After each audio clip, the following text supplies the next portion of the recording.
Welcome to my channel Deep Sleep Mission-DSM.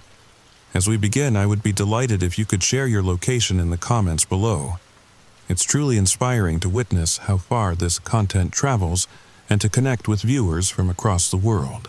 What if I told you that somewhere in rural Montana, there's a tree that defies everything we know about nature? And I found it. But finding it was the easy part. Living with what I discovered, that's where the real terror begins. The story starts now.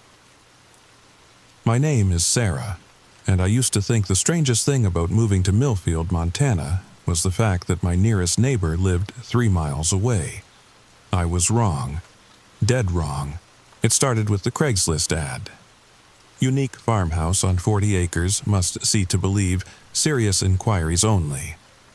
The price was suspiciously low for the land size, but after my divorce, I needed somewhere cheap to start over. The photos showed a modest 2-story house with peeling white paint and a wraparound porch that had seen better days. What the photos didn't show was the tree. I first noticed it on my 3rd day there, while I was unpacking boxes in what would become my home office.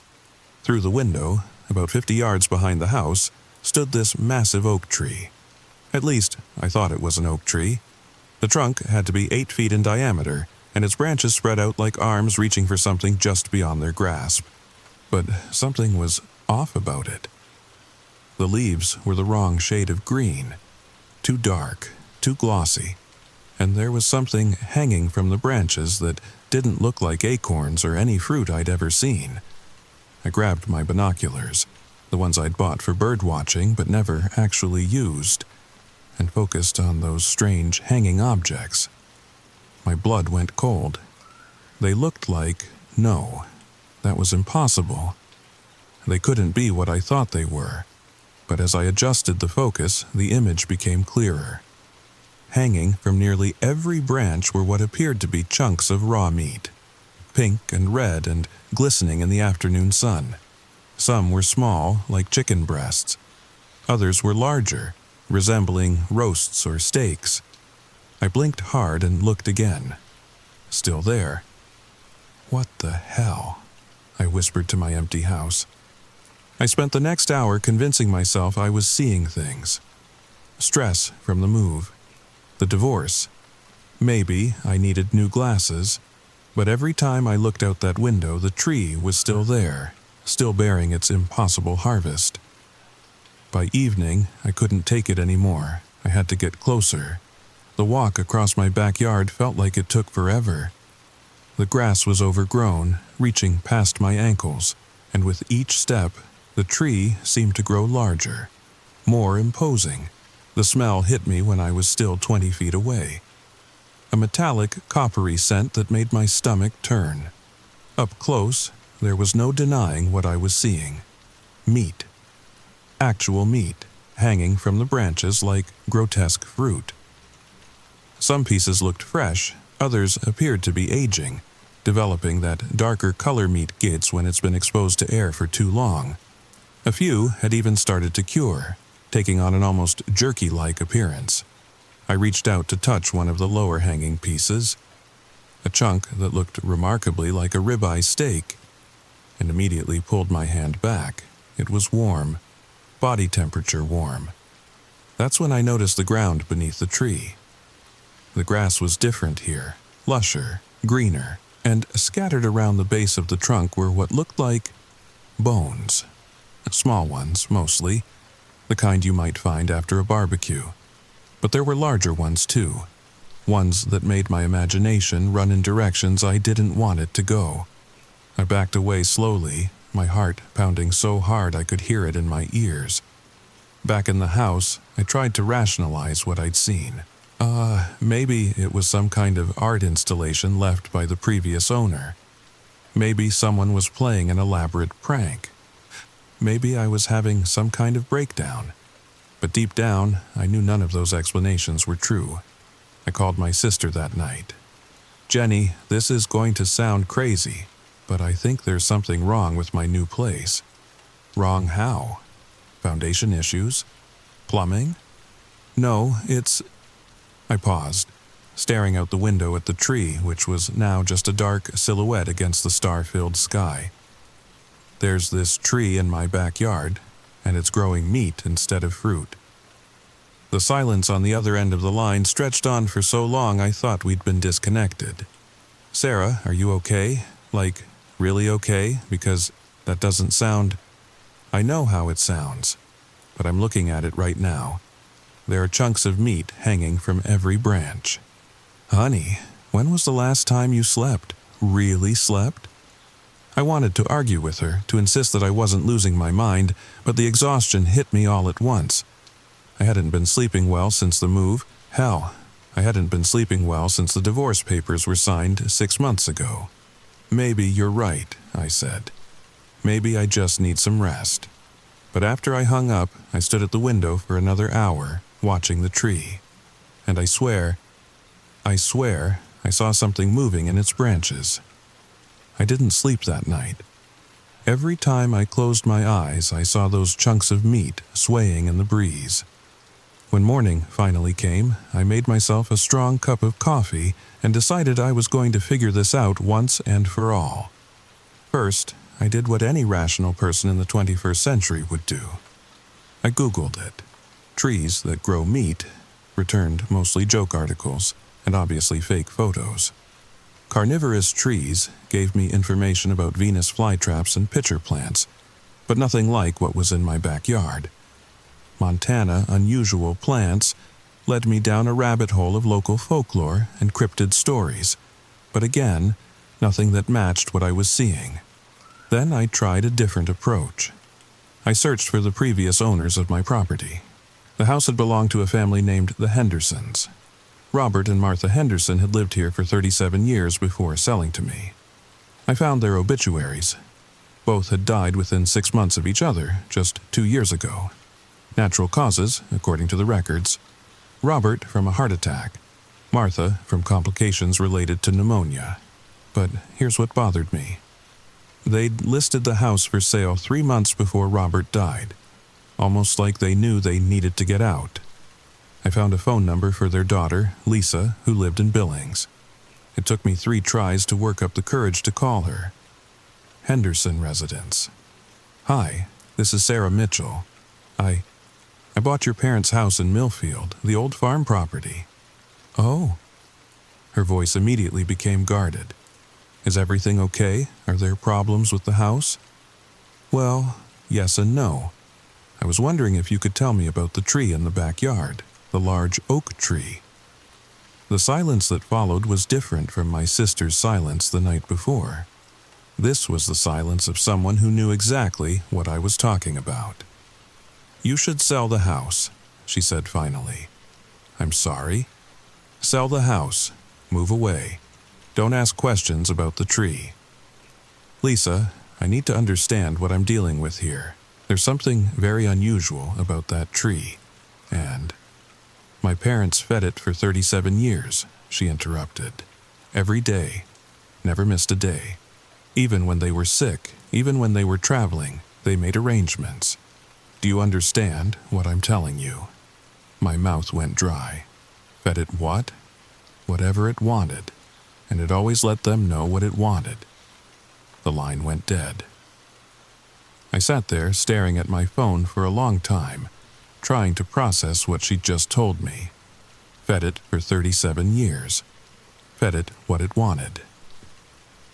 That's when I noticed the silence. Living in the country, you get used to a certain level of ambient noise. Birds chirping, insects buzzing, the occasional sound of wind through the trees. But right now, my property was completely silent.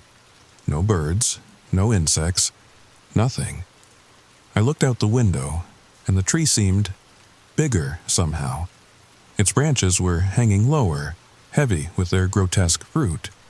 And as I watched, one of the chunks of meat, a piece that looked like it might have been a pork chop, fell to the ground with a wet thud. That's when I saw the dog. A stray by the looks of it. Skinny, with matted fur and ribs showing through its coat. It had wandered onto my property and was approaching the fallen piece of meat. I wanted to shout to scare it away, but something held me back. The dog sniffed the meat cautiously, then began to eat, and as it ate, I watched the tree. The branches seemed to settle, like it was satisfied somehow. The oppressive silence lifted, and gradually the normal sounds of the countryside returned. That night, I couldn't find the dog anywhere, but I did notice that several new pieces of meat had appeared on the tree. 3 days passed, and I didn't see another living creature on my property. No birds, no squirrels, no insects. Even the grass seemed to be growing differently, lusher near the tree, but brown and dying everywhere else. I was losing weight, the stress was getting to me, and I couldn't bring myself to eat meat anymore. Everything in my refrigerator, the chicken breasts, the ground beef, the lunch meat, it all reminded me of what was hanging outside my window. On the 4th day, I decided to test a theory. I took a package of ground beef from my freezer and walked out to the tree. My hands were shaking as I placed the meat at the base of the trunk, next to the scattered bones that seemed to multiply daily. The effect was immediate. The tree's branches rustled without any wind. The leaves seemed to shimmer, taking on an even deeper shade of green. And I swear, I could hear something. Not quite a sound, but a vibration I felt more than heard. Like a cat purring, but deeper. Much deeper. Within an hour, the ground beef was gone, and by evening, fresh meat had appeared on the branches. I repeated the experiment the next day with a package of chicken thighs. Same result. The tree was transforming what I fed it, but it wasn't just creating more of the same. The meat that appeared on its branches was different. Better, somehow. Marbled and perfect, like something you'd see in a high-end butcher shop. But here's what really terrified me. I was starting to understand why the Hendersons had fed it for 37 years. The meat was incredible. I know how that sounds. I know how wrong it is. But on the 6th day, driven by a hunger I couldn't explain and a curiosity I couldn't ignore, I cut down a small piece from one of the lower branches. I cooked it simply, just salt and pepper in a cast-iron skillet. And it was the most delicious thing I'd ever tasted. Tender and flavorful in a way that seemed impossible. It satisfied a craving I didn't even know I had. That night, I slept better than I had in months, but my dreams were filled with the tree. In them, I could hear it whispering to me in a language I didn't understand but somehow knew. It was grateful, it was hungry, and it had been waiting so long for someone to care for it again. I woke up knowing I had to feed it again. The next few days blurred together. I found myself making daily trips to the grocery store in town, buying meat I told myself was for my own meals, but always ended up offering to the tree. The cashiers started to recognize me. "You must really love to cook," said Betty, the elderly woman who worked the morning shift at Murphy's Market. "Something like that," I replied, loading packages of beef, pork, and chicken into my cart. "Just you, living out on the old Henderson place?" I nodded. "Funny thing about that property," she said, her voice dropping to a conspiratorial whisper. "The Hendersons came in here every few days for 37 years, buying enough meat to feed a family of 10. But far as anyone knew, it was just the two of them living out there." My blood ran cold. Did anyone ever ask them about it? Oh, sure. Bob would just smile and say they liked to stock up. But Martha... Betty shook her head. Martha always looked scared, like she was buying that meat because she had to, not because she wanted to. That night, I stood at my kitchen window, watching the tree in the moonlight. Its branches were heavy with meat, swaying gently in the breeze. It looked almost content. But as I watched, I noticed something new. There were lights moving through the branches. Soft, pulsing lights that seemed to dance between the hanging chunks of meat. They were beautiful, hypnotic even, and I found myself walking outside to get a closer look. The lights were coming from the meat itself. Each piece glowed with a soft, inner radiance that pulsed in rhythm with what? My heartbeat? The tree's own mysterious life force? I reached out to touch one of the glowing pieces, and the moment my finger made contact, I was overwhelmed by a sensation I can only describe as pure hunger. Not my hunger, the tree's hunger, deep and ancient and never quite satisfied. And in that moment, I understood. The tree wasn't just growing meat, it was growing bait. I should have left then, should have packed my things and driven away and never looked back. But the tree had gotten into my head somehow, and I couldn't bring myself to abandon it. Besides, where would I go? I'd put everything I had into this place. The next morning, I called in sick to my remote job and spent the day researching everything I could find about the history of my property. What I discovered made my skin crawl. Going back through old newspaper archives, I found references to unusual disappearances in the area dating back to the 1800s. Travelers who stopped for the night and were never seen again. Livestock that vanished without a trace. Native American stories about a hungry spirit that lived in the forest. But the most disturbing thing I found was a journal entry from 1892, written by a surveyor named Thomas Garrett. Discovered the most peculiar tree today while mapping the watershed. Appears to be bearing meat instead of fruit, though I cannot fathom how such a thing is possible. The local guide became greatly agitated when he saw it and insisted we leave immediately. He spoke of an ancient evil that feeds on the unwary. I tried to convince him it was merely some natural phenomenon, but I must admit the sight of it filled me with an inexplicable dread. Thomas Garrett disappeared 3 days after writing that entry. His body was never found. The tree had been here for over a century, maybe longer, and it had been feeding the entire time. That evening, I made a decision that I knew would change everything. I had to see what would happen if I stopped feeding it. The first day was fine, no different from any other day. The second day, I noticed the meat on the branches was starting to look wrong, less fresh. The colors were off, and the smell was getting stronger. By the third day, the tree itself looked sick. The leaves were turning brown at the edges, and some of the branches appeared to be drooping. On the fourth day, I found a dead raccoon at the base of the tree. On the fifth day, it was a deer. The tree was attracting animals somehow, luring them close, and then I didn't want to think about what happened next. But on the sixth day, something much worse happened. I was sitting in my kitchen trying to work when I heard a car pull into my driveway. Through the window, I saw a red sedan with an elderly couple inside. They were looking at a piece of paper, probably GPS directions, and pointing toward my house. Lost tourists. It happens sometimes in rural areas. I went outside to help them, but as soon as I stepped onto the porch, I felt it.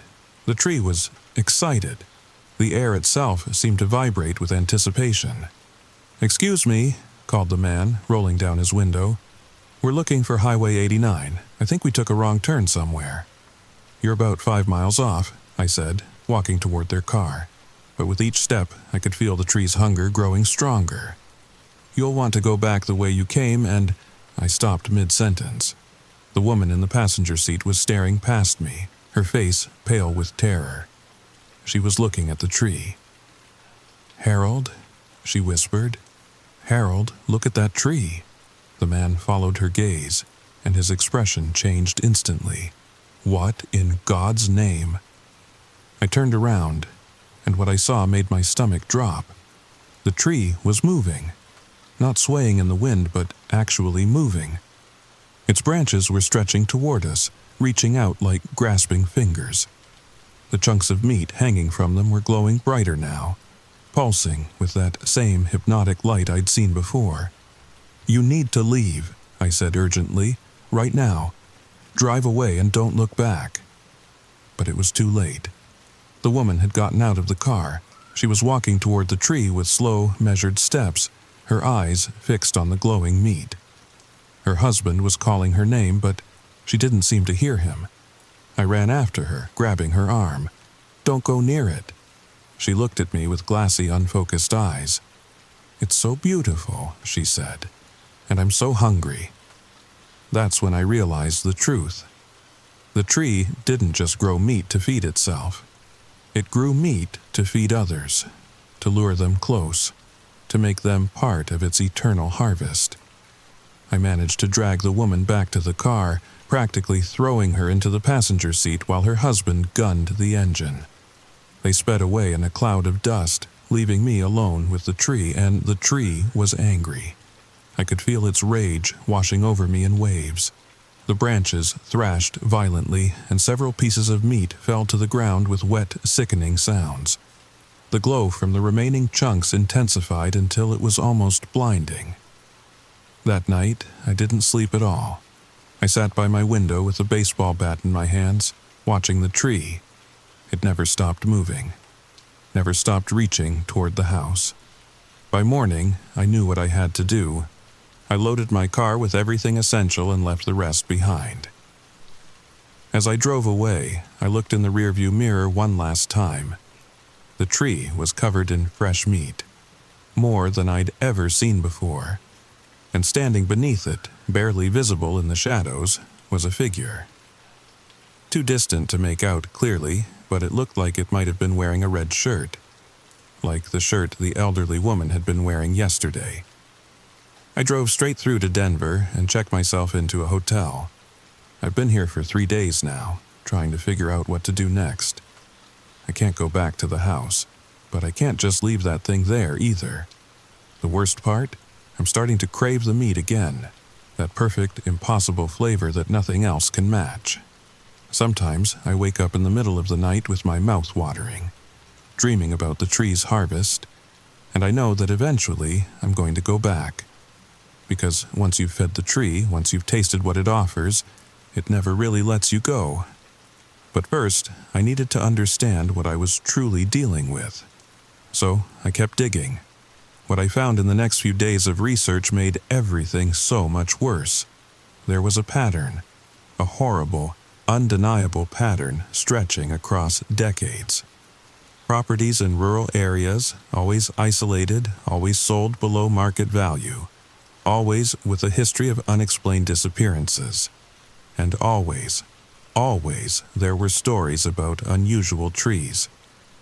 I found a forum post from 2019, written by someone called Tree Watcher 47. My grandfather left me his farm in Nebraska. There's this walnut tree in the back 40 that grows something that definitely isn't walnuts. Grandfather always said to feed it scraps from the butcher shop. Said his grandfather told him the same thing. I thought it was just an old man's superstition until I saw what happens when you don't. The post ended there. Tree Watcher 47 never posted again. Another one, from 2021, posted by Desperate in Oregon. Has anyone ever heard of a fruit tree that grows meat? I know how crazy that sounds, but I inherited this apple orchard, and one of the trees, I can't explain it. The apples look like, well, they're not apples. And the smell, God, the smell. But when I tried to cut the tree down, it wouldn't die. The chainsaw blade broke. The axe bounced off, and now it's bigger than before. Dozens of posts, hundreds maybe, all describing the same impossible thing, all ending the same way, with the poster disappearing from the internet entirely.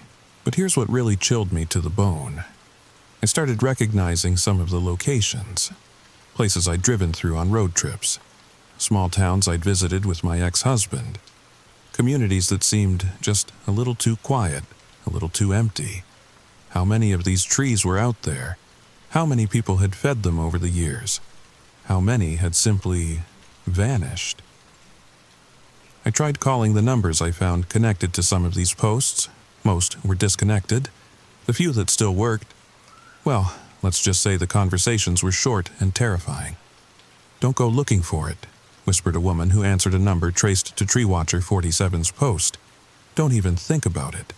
They know when you're thinking about them." "Who knows?" I asked. "The trees, they're all connected somehow, one big thing. And once you've seen one, really seen one, they never forget you." She hung up. That night, I had the dream again. But this time it was different. I wasn't just standing under my tree in Montana. I was in a vast forest, surrounded by hundreds of them. Each one heavy with its grotesque fruit, each one pulsing with that hypnotic light. And they were all singing. A low, harmonious hum that seemed to come from the earth itself.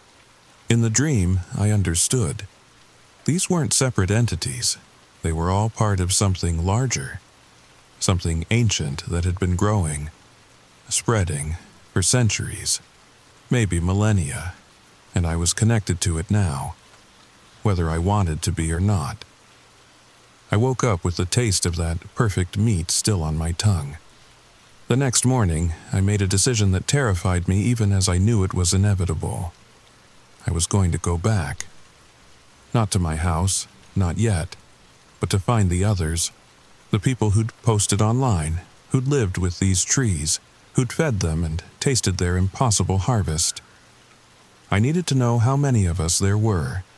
I needed to know if there was a way to break free from whatever hold these things had on us, or if we were all just pieces in some vast, hungry game that had been playing out for longer than human civilization.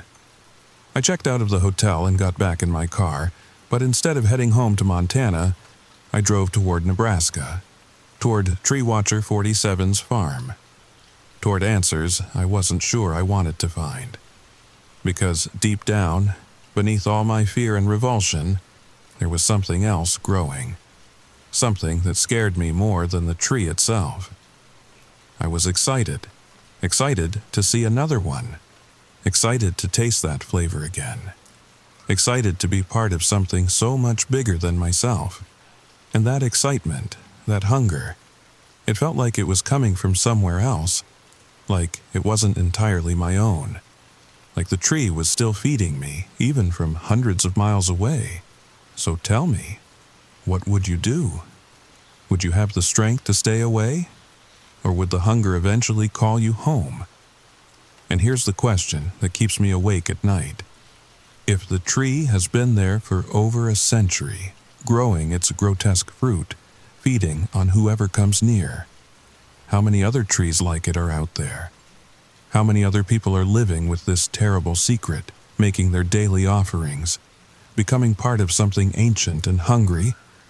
Because I've been doing research from my hotel room, and I'm starting to find other stories, other disappearances, other properties sold at suspiciously low prices. Drop a comment below if you've ever seen anything like this. Share your theories about what the tree really is, and subscribe, because if I'm right about what I'm discovering, this story is far from over. The tree is still waiting, and I think it's not alone. Story number 2. What if I told you that plants can see things we can't? What if every leaf that turns away from a corner of your room, every stem that bends in the opposite direction of an empty space, is trying to warn you about something lurking just beyond your perception? Tonight, I'm going to share a story that will make you look at your houseplants very differently. A story about Sarah Chen, a botanical illustrator from Portland, Oregon, whose green thumb led her to discover something that still keeps me awake at night. But before we dive in, if this story resonates with you, if it makes your skin crawl or your mind race with questions, please hit that subscribe button and let me know in the comments what you think is really happening in Sarah's apartment. Because trust me, you're going to have theories. The story begins now. I never thought much about the way plants move until mine started acting like they were afraid. It began with my fiddle leaf fig. Beautiful thing, really. 5 feet tall, glossy leaves the size of dinner plates, positioned perfectly by my living room window in my downtown Portland apartment. I'd had her for 3 years, called her Fiona, like any proper plant parent would. She faced the window every morning, soaking up that Oregon sunlight filtering through the rain clouds. But on a Tuesday in October, I noticed something odd. Fiona was leaning, not toward the light like she should, but away from the corner of my living room. The empty corner where I kept meaning to put a reading chair but never got around to it. She was literally bending backward, her trunk forming this unnatural arch, like she was trying to get as far away from that corner as possible. "What's wrong with you, girl?" I muttered, gently rotating her pot. Within hours, she'd shifted again. Same direction, away from the corner. I'm a botanical illustrator, so I know plants. I've spent the last 8 years drawing everything from rare orchids to common houseplants for gardening magazines and botanical textbooks. Plants don't just avoid empty spaces. They follow light. They grow towards nutrients. They respond to touch and sound in subtle ways. But this was different. Over the next few days, I watched Fiona's behavior obsessively. Every time I repositioned her, she'd slowly, almost imperceptibly, lean away from that corner. It was like watching someone recoil from something unpleasant, except there was nothing there. Nothing I could see anyway. By Friday, I was questioning my sanity. I even called my sister Emma in Seattle. "Maybe the pot's unbalanced," she suggested, chewing what sounded like cereal on the other end of the line. "Or there's a draft from that corner." I'd already checked for drafts. Held a candle flame near the corner. Not even a flicker. The apartment was well insulated, built in the 1920s with thick walls and solid construction. No air conditioning vents, no heating registers, nothing that would create airflow. Plants don't just decide they don't like corners, Em. "Well, you're the plant expert," she said. "Maybe Fiona's just having a moment?" But it wasn't just Fiona anymore. My snake plant, Harold, normally as stoic as his name suggests, started tilting too. Same direction, away from the corner. Then my pothos, cascading down from a hanging planter, began growing in a strange spiral pattern, all her trailing vines curving away from that same spot. By Sunday, every single plant in my living room was leaning, bending, growing away from the empty corner like it was radioactive. That's when I started paying attention to the corner itself. It was just a corner. Pale yellow walls meeting at a 90-degree angle, hardwood floors, a small baseboard heater that hadn't been used since last winter. During the day, natural light from the west-facing window hit it at an angle, creating soft shadows. Nothing unusual, nothing threatening. But as evening approached, as the October darkness crept in earlier each day, that corner seemed to deepen, like shadows gathered there more densely than they should. Like the darkness was thicker, more substantial. I told myself it was my imagination. Occupational hazard of working alone in a studio apartment, spending hours focused on the minute details of leaf structures and petal formations. Your mind starts creating patterns where none exist. But Monday morning, something changed. I woke up to find every plant in my apartment, not just the living room, turned away from something. The herbs on my kitchen windowsill, normally reaching toward the morning sun, were pressed against the glass, as far from the interior of my apartment as they could get. My bedroom succulent collection, usually perfectly symmetrical, looked like they were huddling together on the far side of their shelf. It was like my entire apartment had become hostile territory, and my plants were refugees pressed against the borders. That afternoon, I did something I'd never done before. I got a compass. Standing in my living room with a brass compass I'd bought at an antique shop on Hawthorne Boulevard, I felt ridiculous. But I needed to understand what my plants were reacting to. Maybe there was some kind of magnetic anomaly, some geological quirk in the building's foundation that was affecting them.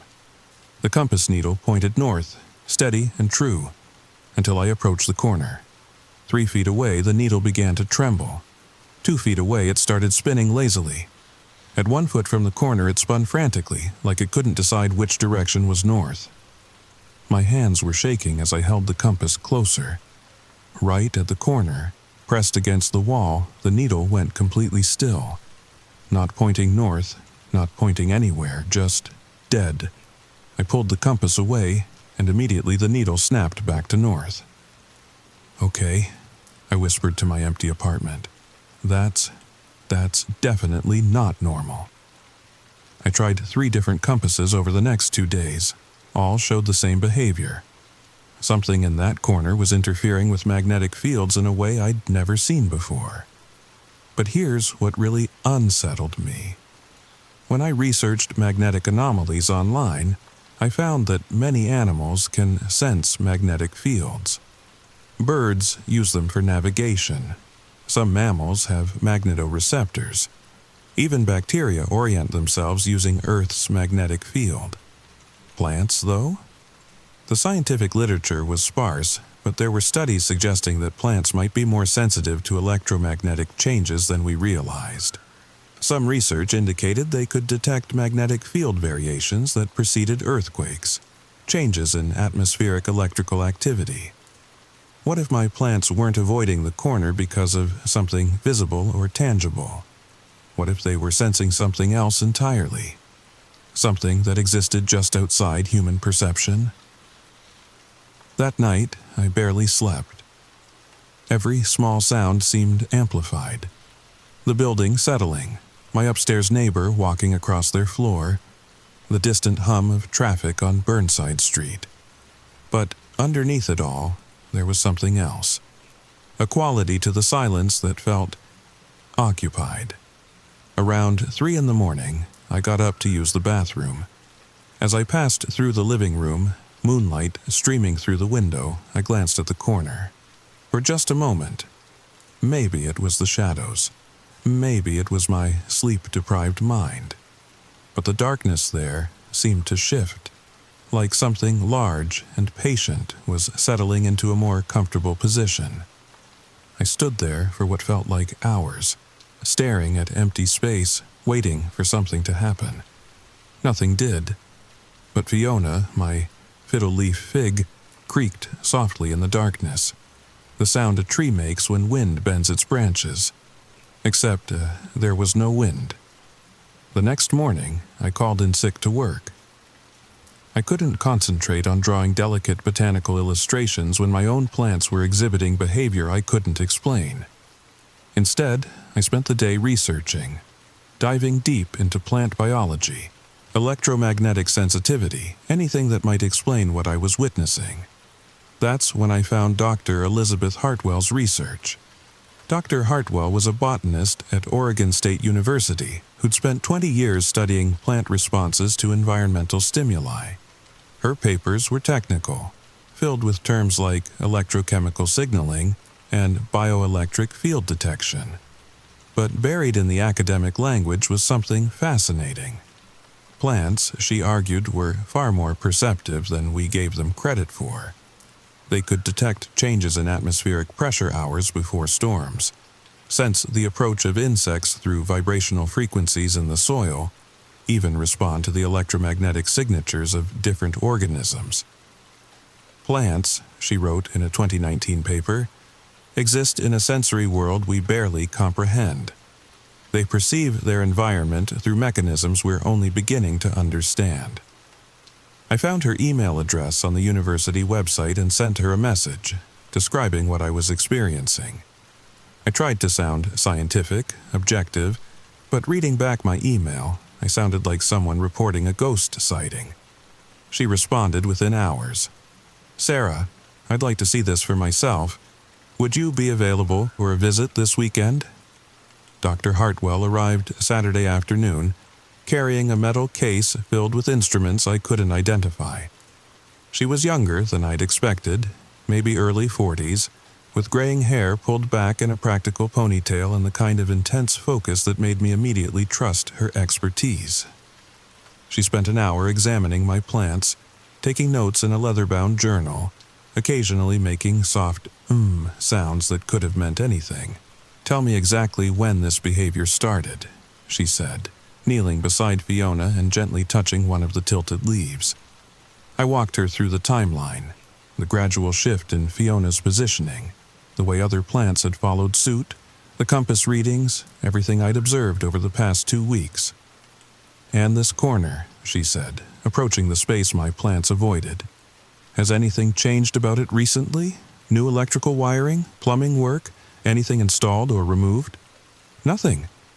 It's been exactly the same since I moved in 4 years ago." She opened her metal case and withdrew what looked like a small electronic device with a digital display. "This measures electromagnetic fields," she explained, switching it on. The device beeped softly as she moved it around my living room. Normal readings throughout most of the space.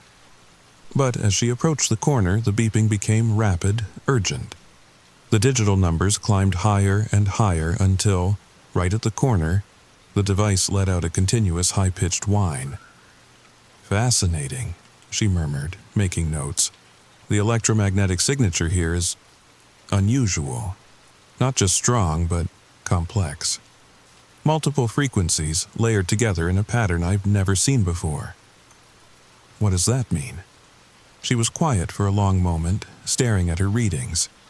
"In 30 years of studying plant behavior, I've learned that they're incredibly sensitive to things we can't perceive. Electromagnetic fields, infrasound, even gravitational variations. When plants exhibit avoidance behavior this pronounced, they're usually responding to something that could be harmful to them. Harmful how? That's what we need to figure out." She spent the rest of the afternoon taking measurements, positioning sensors around my apartment, documenting the orientation of every plant. As evening approached and the natural light faded, something changed in her demeanor. She became more alert, more focused on the corner. "The electromagnetic activity is increasing," she said, checking her instruments. "It's stronger now than it was this afternoon." I looked at the corner, expecting to see, I don't know what I expected, but it looked the same as always. Empty, normal, except my plants were responding more dramatically now. Fiona's leaves were actually rustling, despite the complete absence of air movement. My pothos vines were curling inward like they were trying to protect themselves. "Dr. Hartwell," I said quietly, "what do you think is in that corner?" She was quiet for a long time, studying her readings. When she finally looked up at me, her expression was troubled. "I think," she said carefully, "that your plants are trying to protect themselves from something that exists in a spectrum of reality we don't typically perceive. Something that creates electromagnetic disturbances that has, let's call it a presence, substantial enough to affect living organisms." "You mean like a ghost?" "I mean something that occupies space and affects its environment in measurable ways, but doesn't interact with light in the visible spectrum. Whether you call that a ghost, an interdimensional entity, or something else entirely, that's beyond my area of expertise." That night, after Dr. Hartwell left with promises to analyze her data and get back to me, I sat in my living room in the dark, watching my plants. They were more agitated now, rustling and creaking despite the still air. The corner seemed darker than usual, shadows gathering there with unusual density. Around midnight, something happened that changed everything. I was dozing on my couch, having decided I didn't want to sleep in my bedroom and leave my plants alone with whatever was in the corner, when I heard it. Breathing. Slow, deep, rhythmic breathing coming from the empty corner of my living room. I sat up, heart pounding, straining to see in the darkness. The sound was unmistakable, the rise and fall of something large drawing breath, but there was nothing there. Just the corner, just empty space, just the deepest shadows I'd ever seen. My plants were going wild. Fiona was actually bending backward so far I was afraid she might break. My snake plant's rigid leaves were trembling. Every plant in the apartment was pressed as far away from the corner as physically possible. The breathing continued for maybe 10 minutes. Then, gradually, it faded away. But something else remained. A sense of presence, of something large and patient settling into that space like it belonged there. Like it had always belonged there. And I was just now becoming aware of it. Over the next few days, the pattern became clear. During daylight hours, the electromagnetic readings were elevated but manageable. My plants leaned away from the corner but weren't in obvious distress. As evening approached and darkness deepened, the activity intensified. The breathing would start around midnight and continue until dawn. Dr. Hartwell's follow-up emails were increasingly concerned. The electromagnetic patterns she'd recorded were unlike anything in the scientific literature. The frequencies were too complex, too organized to be natural phenomena. They suggested something with, she struggled to find the right words, intentionality. Whatever is creating these disturbances, she wrote, appears to be responsive to environmental changes. The patterns shift based on time of day, atmospheric conditions, even your presence in the room. This isn't random electromagnetic activity. This is something that adapts. I started keeping a journal, documenting everything. The timing of the breathing sounds, the intensity of my plant's reactions, any other unusual phenomena. Patterns emerged that both fascinated and terrified me. The entity, I'd started thinking of it that way, was most active during the new moon. It seemed to respond to my emotions. On days when I was anxious or upset, the electromagnetic readings were higher. And strangest of all, it appeared to be growing stronger.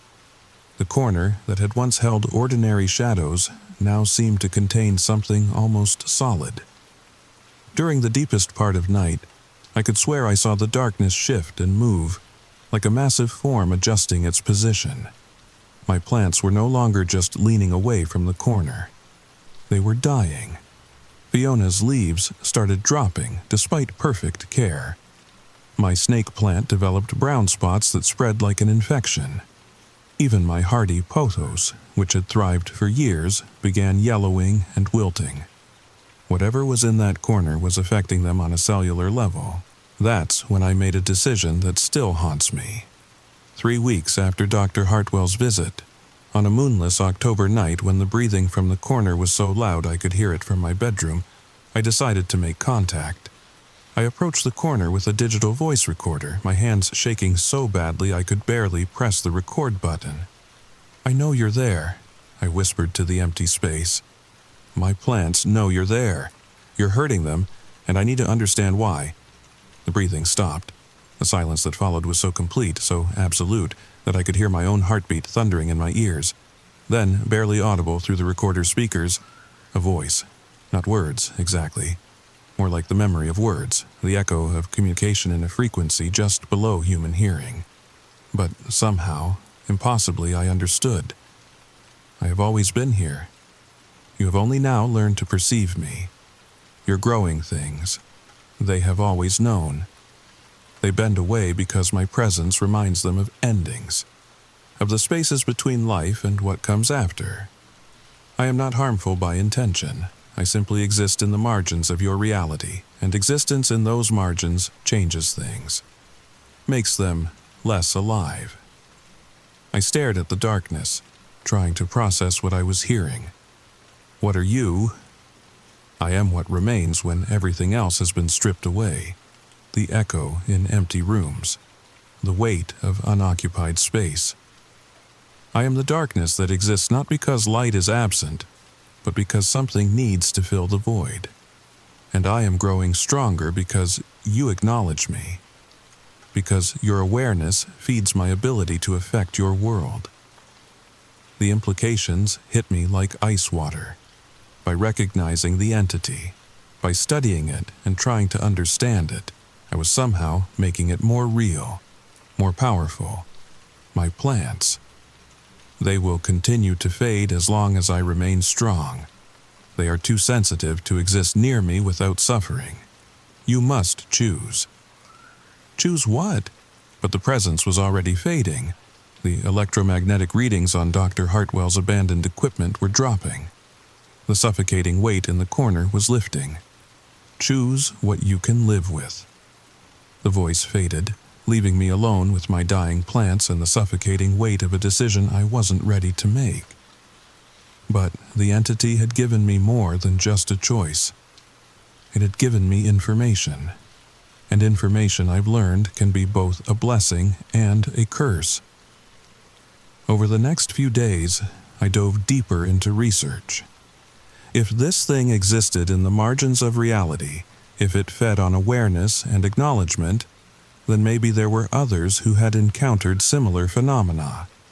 Maybe I wasn't the first person to discover that the dark corners of our world might not be as empty as we assumed. I found them in the most unexpected places. Buried in academic papers about anomalous electromagnetic readings in residential spaces. Hidden in forum threads where people complained about plants mysteriously dying in specific areas of their homes. Scattered through old newspaper archives, stories dismissed as curiosities. Local woman claims house plants predict supernatural activity. The pattern was always the same. Plants avoiding certain areas. Electromagnetic disturbances. A gradual awareness of something present but invisible. And then silence. The stories would just stop. People would move away, stop posting, disappear from the research entirely. But I found one name that kept appearing in multiple sources. Dr. Marcus Webb, a parapsychologist from the University of Washington who had spent 15 years documenting what he called perceptual cascade events. Moments when human awareness of hidden phenomena actually strengthened those phenomena's ability to affect our reality. His last published paper, from 2018, was titled The Observer Effect in Paranormal Manifestations: How Acknowledgement Feeds the Unknown. It was exactly what I needed to understand, and exactly what I was afraid to learn. Dr. Webb's research suggested that certain entities existed in what he termed consensus reality gaps, spaces where our collective agreement about what was real had left room for other things to exist. These entities were typically weak, barely able to affect the physical world, sustained only by the occasional moment when someone became aware of them. But when someone not only became aware but began actively studying them, acknowledging their presence, trying to understand them, that attention acted like a power source. It allowed these entities to become more substantial, more able to influence the physical world. The most dangerous aspect of this phenomenon, Dr. Webb wrote, is that once the cascade begins, it cannot be reversed. The entity will continue to strengthen as long as the observer continues to acknowledge its existence. And once you have learned to perceive something that exists outside normal reality, you cannot simply choose to stop seeing it. I read that last line 3 times, my hands shaking, because that's exactly what was happening to me. Even in my new apartment, even surrounded by different walls and different shadows, I could feel that presence. Not just in one corner anymore, but everywhere. Lurking in the spaces between what I could see and what I knew was there. And my plants, my beautiful new plants that I'd bought to replace the ones that had died, they were starting to show the signs again. My new fiddle leaf fig, which I'd optimistically named Phoenix, had begun tilting away from the corner near my bedroom door. My snake plant, carefully positioned to catch morning light, was leaning toward the window like it was trying to escape. Even my resilient pothos, hanging in the kitchen, had started growing in that same unnatural spiral pattern, its vines curling away from the darker parts of the room. The worst part wasn't that the entity had followed me. The worst part was that I was beginning to understand why. In my research, I'd found references to something called psychic imprinting, the idea that prolonged exposure to paranormal phenomena could permanently alter a person's perception, making them essentially a beacon for similar entities. Once you'd opened your awareness to things that existed outside normal reality, you became visible to all of them. Dr. Webb's final paper included a chilling observation. Subjects who have experienced significant perceptual cascade events report that the phenomenon spreads. Other entities, previously dormant or undetectable, begin to manifest in response to the subject's enhanced sensitivity. It's as if acknowledging one hidden thing sends a signal to all the others. This person can see us. That's when I understood the true horror of my situation. It wasn't just one entity anymore. My enhanced awareness, my ability to perceive things that existed in the margins of reality, had made me into something like a lighthouse for the unseen. And they were gathering. I started documenting everything with the obsessive detail of someone who knew they might be losing their mind. Temperature fluctuations in empty rooms, electromagnetic readings that spiked without explanation, the way shadows seemed to move independently of their sources, the subtle wrongness in the air when I walked into certain spaces, but most telling of all, my plants. They had become an early warning system for the invisible. Wherever they leaned away from, wherever they refused to thrive, something was there. Something that existed just outside the range of human perception, but well within the sensory capabilities of organisms that had evolved to detect threats in their environment. I called Dr. Hartwell again, desperate for some kind of scientific explanation, some way to understand what was happening to me. But when I described the spread of the phenomenon, the way it seemed to be following me, her response was troubling. "Sarah," she said carefully, "I think you need to consider the possibility that your awareness of these entities has fundamentally changed your relationship with reality. You're not just observing them anymore. You're part of their ecosystem now." "What does that mean?" "It means," she said, her voice heavy with something that might have been sympathy, "that you may have crossed a threshold that can't be uncrossed. Your plants aren't just detecting these entities, they're detecting the change in you, the way your presence has become enhanced." I hung up the phone feeling more alone than I'd ever felt in my life. Because if Dr. Hartwell was right, if I had somehow become part of this hidden world of marginal entities and invisible presences, then there was no going back. No returning to the simple life of a botanical illustrator who worried about nothing more complex than getting the shading right on a rose petal. That night, I sat in my living room surrounded by plants that leaned away from invisible threats, and I made a different kind of choice than the one the entity had offered me. Instead of choosing between awareness and ignorance, I chose documentation. If I was trapped in this expanded reality, if I had become a permanent resident of the space between what we can see and what actually exists, then maybe I could at least help others understand what they might be dealing with. Maybe I could create a guide for people who found themselves in similar situations. I started a blog, called it The Spaces Between, a guide to unseen neighbors. I wrote about plant behavior as an early warning system for paranormal activity.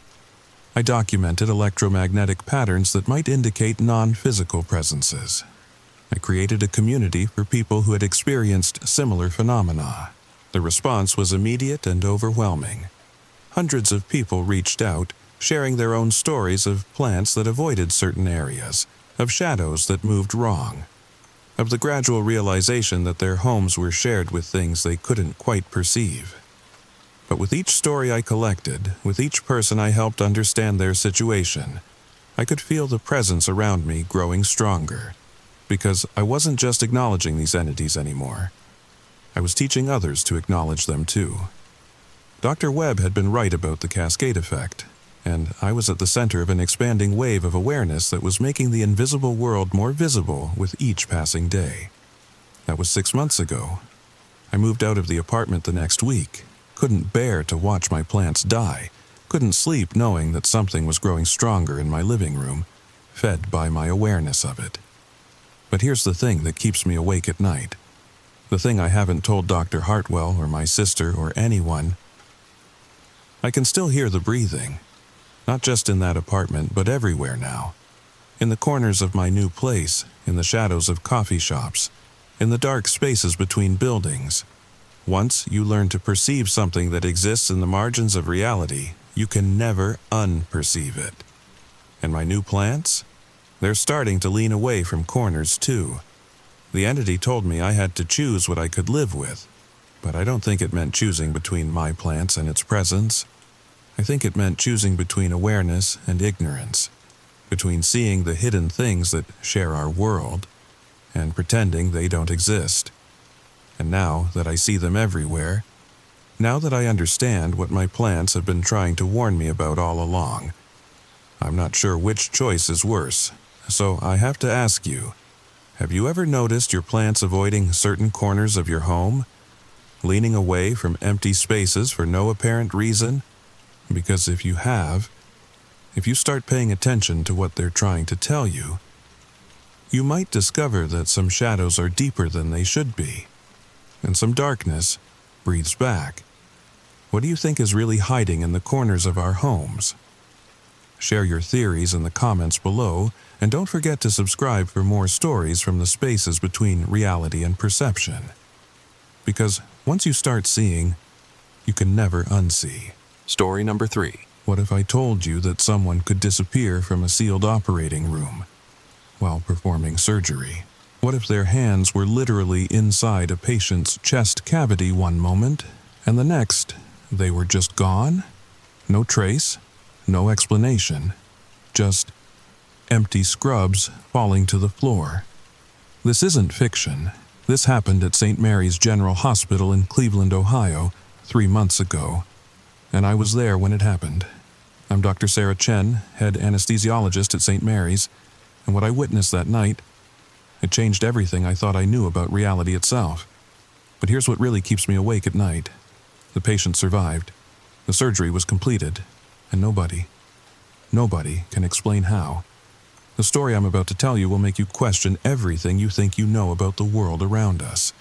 So, grab a warm drink, get comfortable, and prepare yourself, because this story is about to begin.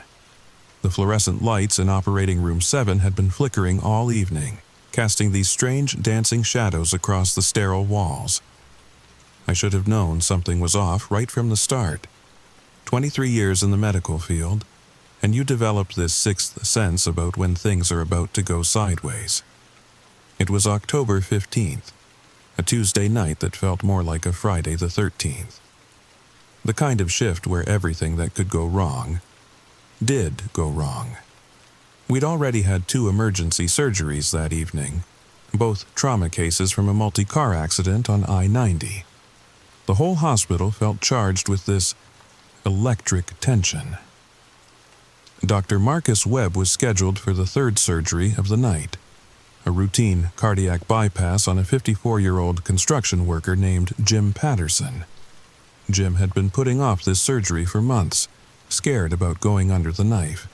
His wife, Carol, had practically dragged him to the hospital after he collapsed at their daughter's wedding rehearsal dinner. Now, let me tell you about Dr. Webb. Marcus was one of those surgeons you hear about in medical school, the kind who could perform miracles with his hands. 30 years of experience, hundreds of successful surgeries. He was methodical, calm under pressure, and had this weird habit of humming old jazz standards while he worked. But that night, something was different about him. I noticed it when he scrubbed in. Usually, Marcus would chat with the nurses, make small talk about his weekend golf game, or complain about his son's college tuition. But that night, he was silent, focused in a way that felt almost otherworldly. "Everything okay, Marcus?" I asked as we prepped Jim for surgery. He looked at me through his surgical mask, and for just a moment, his eyes seemed distant, like he was looking at something I couldn't see. "Just thinking about the procedure," he said quietly. "This one feels important." The surgery began at 11:47 p.m. I remember checking the clock because Jim's wife had asked me to call her the moment we were done. She was sitting in the waiting room with their daughter, probably drinking terrible hospital coffee and wearing a hole in the carpet from pacing. Marcus made his first incision with his usual precision, but there was something different about the way he moved. His hands seemed to know exactly where to go, like he'd performed this exact surgery on this exact patient 100 times before. "Scalpel," he said, and Nurse Patricia handed it to him. "Retractor. Suction." Everything was proceeding normally, until about 40 minutes into the surgery. That's when Marcus stopped humming. Now, I know that might not sound significant to you, but Marcus always hummed during surgery. It was his thing. He said it helped him concentrate, kept his hands steady, the absence of that familiar sound. It made the entire OR feel wrong. "Marcus?" I called softly. "How are we doing?" He didn't respond. His hands continued working inside Jim's chest cavity, but he wasn't acknowledging anyone in the room. Patricia caught my eye and raised her eyebrows. Even she could feel something was off. The heart monitor showed Jim's vitals were stable. Blood pressure good, oxygen levels normal, but there was this presence in the room. Like we weren't alone. Like someone, or something, was watching us. I've been in thousands of surgeries and I'd never felt anything like it. Then Marcus spoke, but his voice, it wasn't quite right. It was his voice, but deeper somehow, more resonant. "The anastomosis needs to be perfect," he said, referring to the connection he was making between blood vessels. "This man has work to do, important work." Patricia and I exchanged glances. Jim Patterson was a construction worker. What kind of important work could Marcus be referring to? But before either of us could ask, the lights went out. Complete darkness. The only sounds were the steady beeping of Jim's heart monitor and the quiet hum of the ventilator keeping him breathing. Emergency lighting should have kicked in immediately, but it didn't. "What the hell?" Patricia whispered. I fumbled for my phone's flashlight, my hands shaking slightly. The blue-white light illuminated the operating table, and that's when I saw something that made my blood run cold. Marcus was still there, still working, but he was glowing. Not like some cheesy special effect in a movie, but with this soft, warm light that seemed to come from within his skin. His hands moved with impossible precision in the darkness, and I could see every detail of the surgery as clearly as if we were under full surgical lighting. "Marcus," I called out, my voice barely above a whisper. "Marcus, what's happening?" He looked up at me, and his eyes, they weren't his eyes anymore.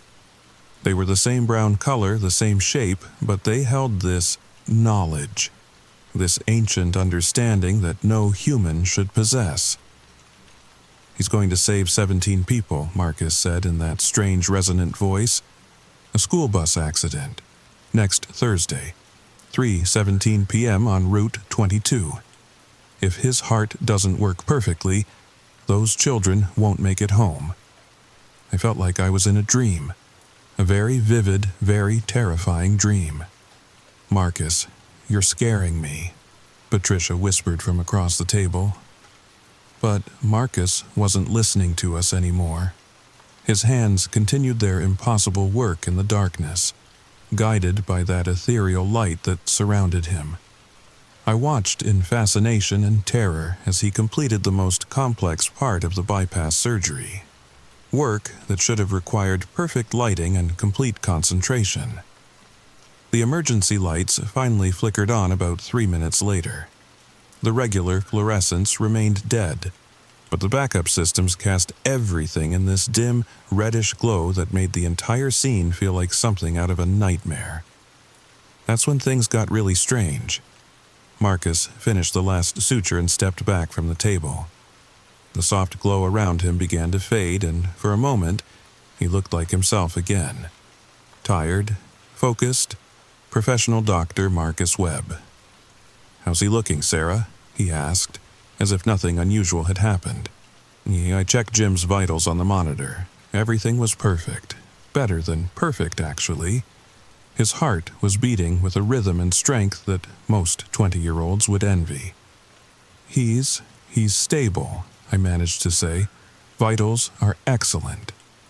Marcus nodded and began to remove his surgical gloves. "Good. This was important work." That phrase again, important work. "Marcus," I said carefully, "what did you mean about the school bus? About 17 children?" He looked at me with genuine confusion. "School bus? I don't know what you're talking about, Sarah. I was just focused on the surgery." Patricia and I stared at each other. Neither of us knew what to say. Marcus finished cleaning up and headed toward the door. "I'm going to get some coffee," he said. "Let me know when he's ready to transfer to recovery." He pushed through the OR doors, and that's the last time anyone saw Dr. Marcus Webb. At first, we didn't realize he was gone. Patricia and I were busy monitoring Jim's recovery, making sure everything was proceeding normally. It wasn't until about 20 minutes later, when I went to find Marcus to update him on Jim's progress, that I realized something was wrong. I checked the break room first, empty, then the doctor's lounge. Nothing. I asked the nurses at the station if they'd seen him, but nobody had. It was like he'd just vanished. I called his cell phone. It went straight to voicemail. That's when I started to panic. Hospital security reviewed the footage from every camera in the building. They tracked Marcus from the moment he left operating room 7 to the moment he walked into the elevator on the 3rd floor. The elevator went down to the 1st floor, but when the doors opened, it was empty. Just empty. No other exits. No way he could have gotten out without being seen. The elevator security camera showed him stepping inside, the doors closing, and when they opened again 30 seconds later, he was gone. I watched that footage myself, over and over again. The timestamp showed Marcus entering at 1 hour 23 minutes and 47 seconds a.m. The doors closed at 1 hour 23 minutes and 52 seconds. They opened at 1 hour, 24 minutes, and 24 seconds on the 1st floor. And the elevator was completely empty. No hidden panels, no secret exits, just nothing. The security guard on duty that night, a man named Tony Vasquez who'd been working at St. Mary's for 15 years, swore he saw the elevator doors open. He was expecting to see Dr. Webb step out, maybe ask him about a taxi or something. Instead, he found himself staring into an empty metal box. It was like he just melted into the air, Tony told me later. I've seen a lot of weird stuff working nights at a hospital, but this was different. The police were called. Detective Rodriguez, a sharp woman in her 40s who looked like she'd seen everything the world had to offer, took our statements. She was professional, thorough, and completely baffled. "Dr. Chen," she said to me during our interview, "I need you to think carefully. Was Dr. Webb acting strangely tonight? Did he seem disturbed in any way?" I told her about the humming stopping, about his comments regarding Jim's important work, about the way he seemed to glow in the darkness. I could see the skepticism in her eyes with every word I spoke.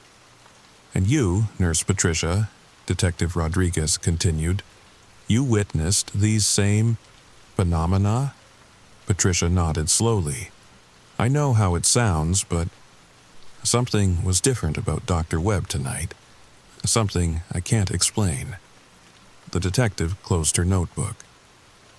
"We'll continue investigating, but I have to tell you, cases like this, where someone just disappears from a secure location with no trace, they rarely get solved quickly."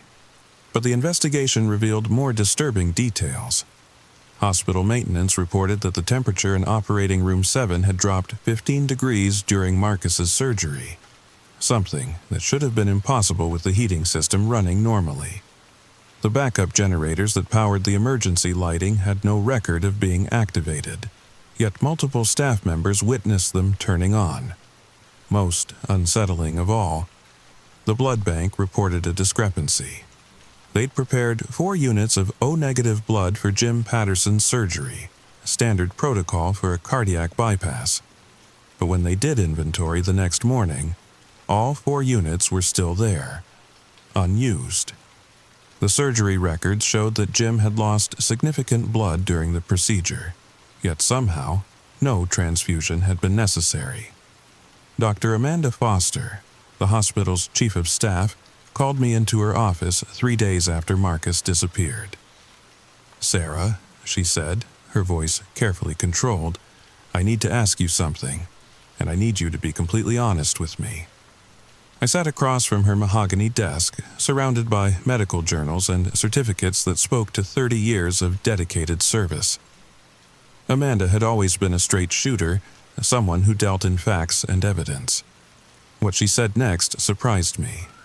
In your professional opinion, is it possible that what you witnessed wasn't entirely natural? The question hung in the air between us like smoke from an extinguished candle. I don't know what you mean, I said carefully. She leaned forward, her eyes intense. I've been going through Marcus's files. Not just his recent cases, but everything. His entire career here at St. Mary's. Sarah, the statistical impossibility of his success rate is, well, it's mathematically impossible. She turned her computer screen toward me. Spreadsheets filled with data. Charts showing patient outcomes, recovery rates, complication statistics. The average cardiac surgeon has a 5% mortality rate for the procedures Marcus specialized in. Marcus's rate? 0.03%.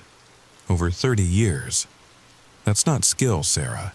That's something else entirely. I studied the numbers, feeling a chill that had nothing to do with the air conditioning. There's more, Amanda continued. I contacted some of his previous colleagues.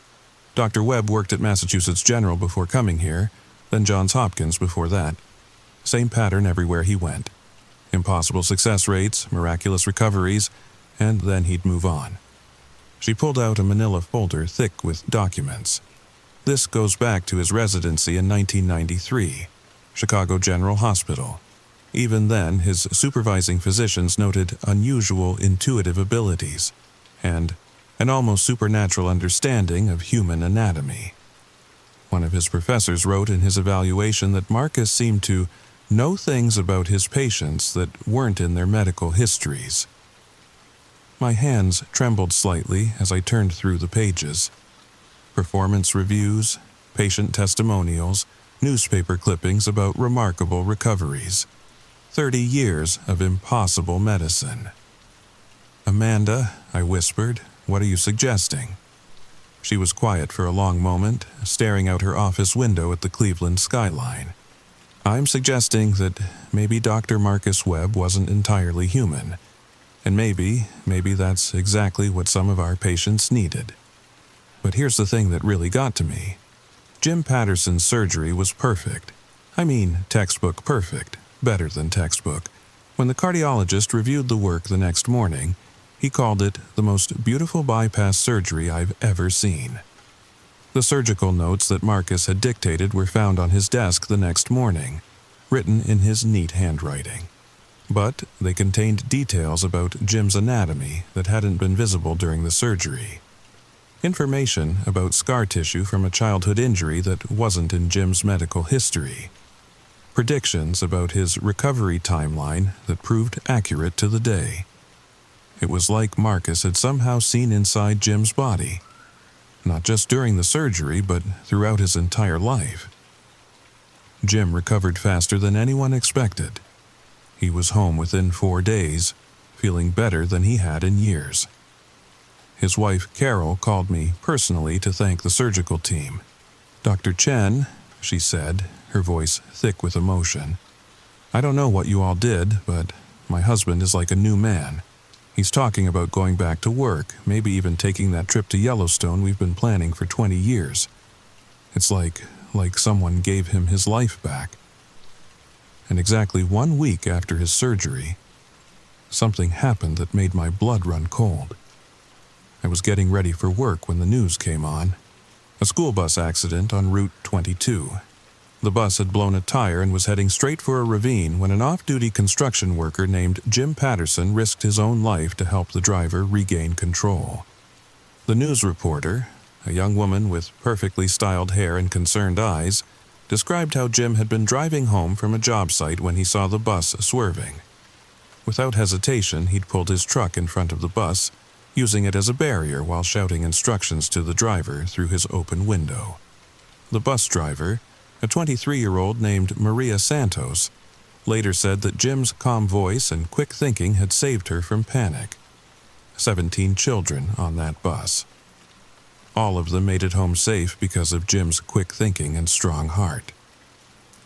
The accident happened on a Thursday, at 3:17 p.m., just like Marcus had said. I sat in my kitchen, coffee growing cold in my hands, watching the news footage of Jim Patterson being interviewed. He looked embarrassed by all the attention, kept saying he'd just done what anyone would do.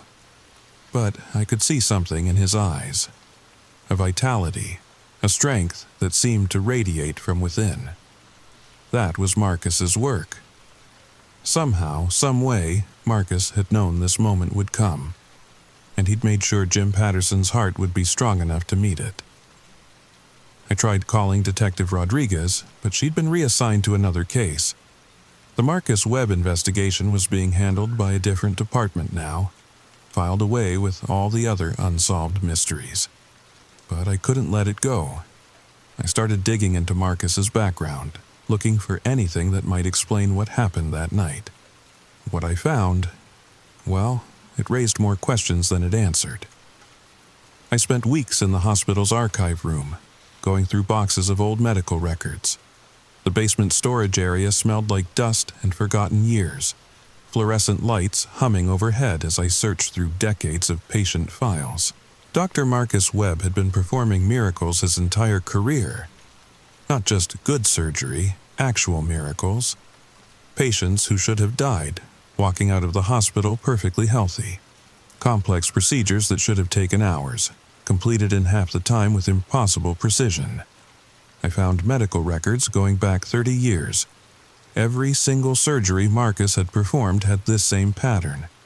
Patients recovering beyond all expectations, going on to do extraordinary things with their lives. Margaret Thompson, age 67, brain tumor removal, 1998. Prognosis, 6 months to live.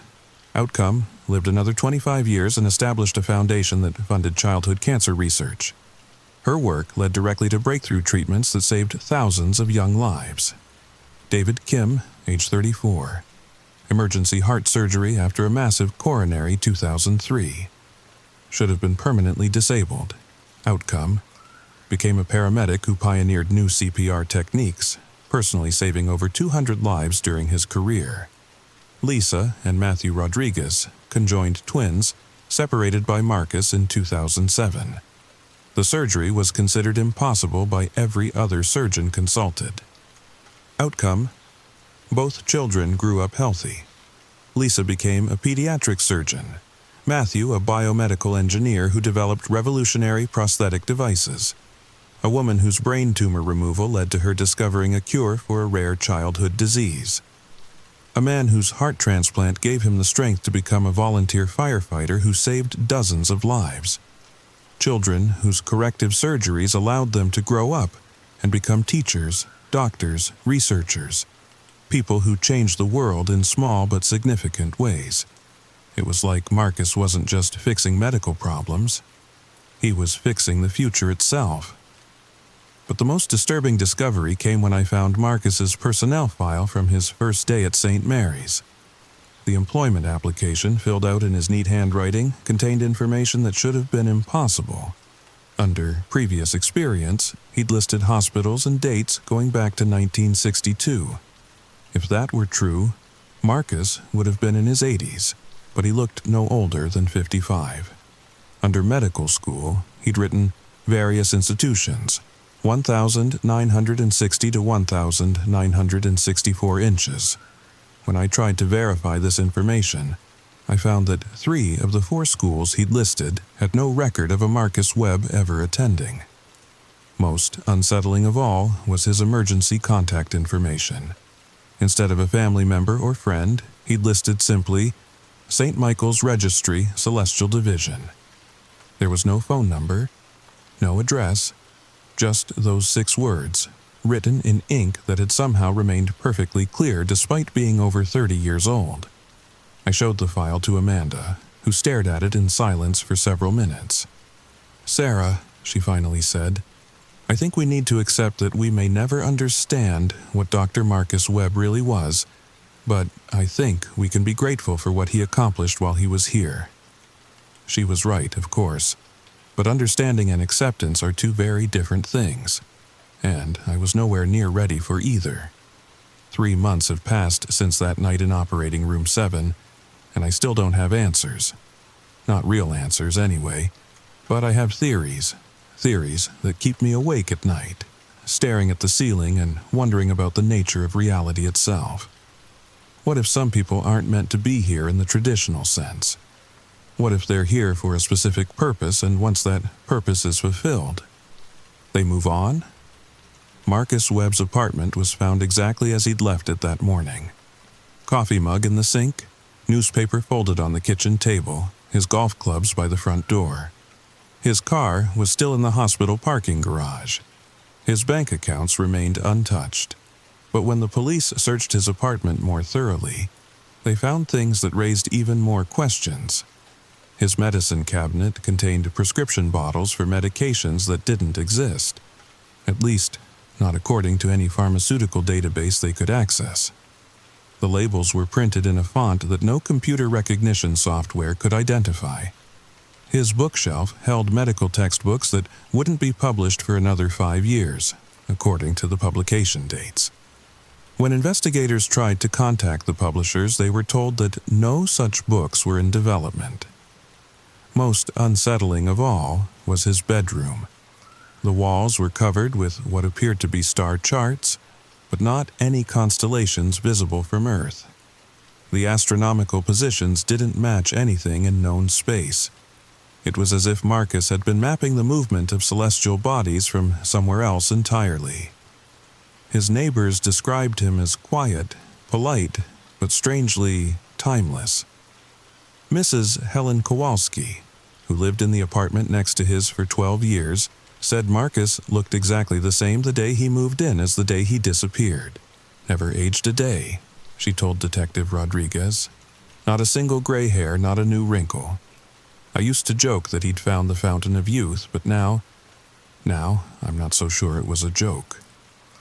The detective's final report, which I obtained through a contact in the police department, concluded that Dr. Marcus Webb had simply vanished without a trace.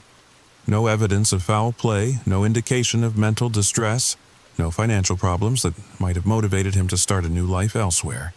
He had simply ceased to exist. But here's what really haunts me. Jim Patterson wasn't the only one. I started researching every patient Marcus had ever operated on, and the pattern was undeniable. Every single one of them went on to do something extraordinary, something that saved lives, advanced human knowledge, or made the world a little bit better.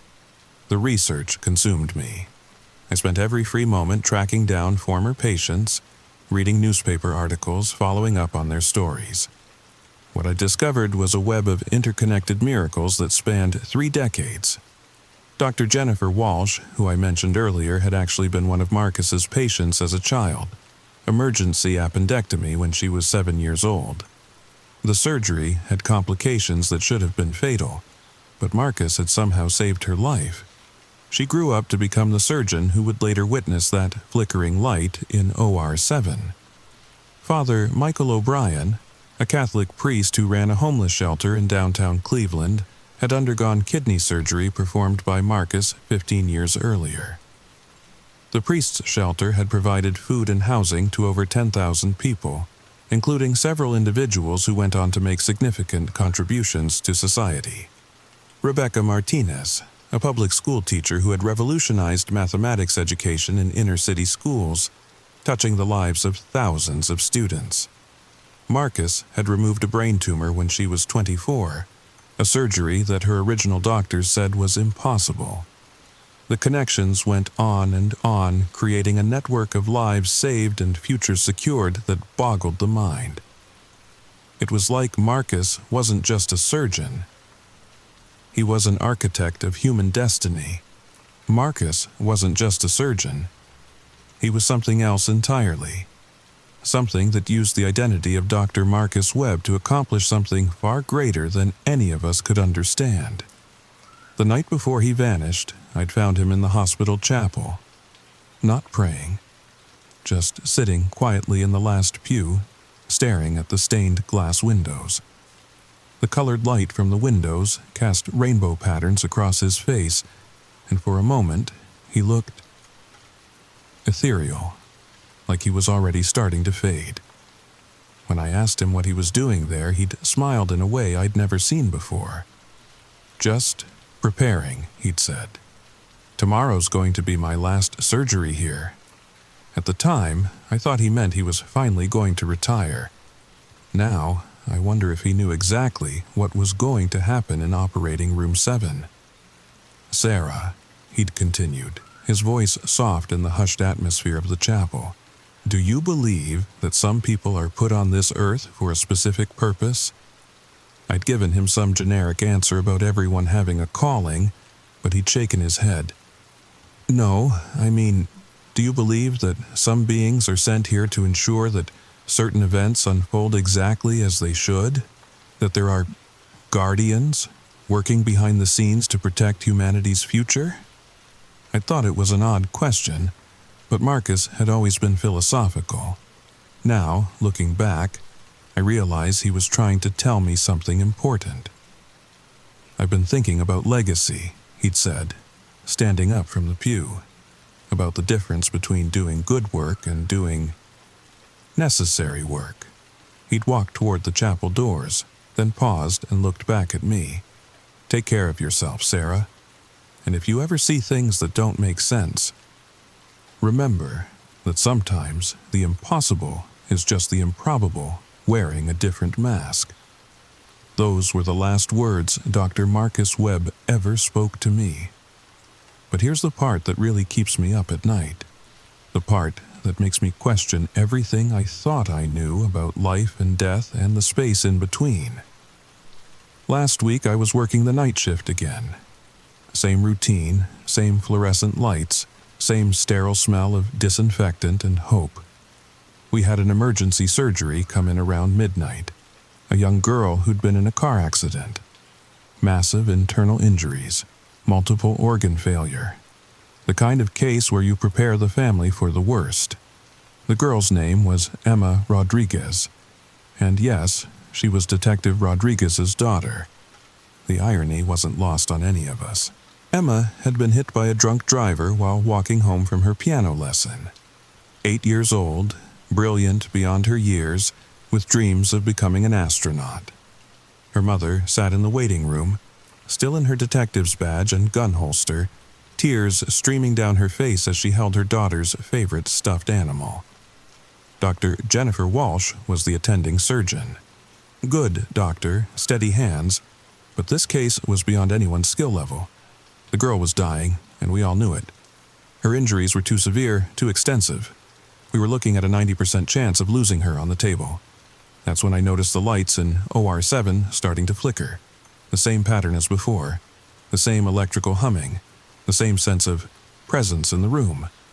I looked around the operating room, scanning the corners, the observation deck, anywhere someone might be hiding.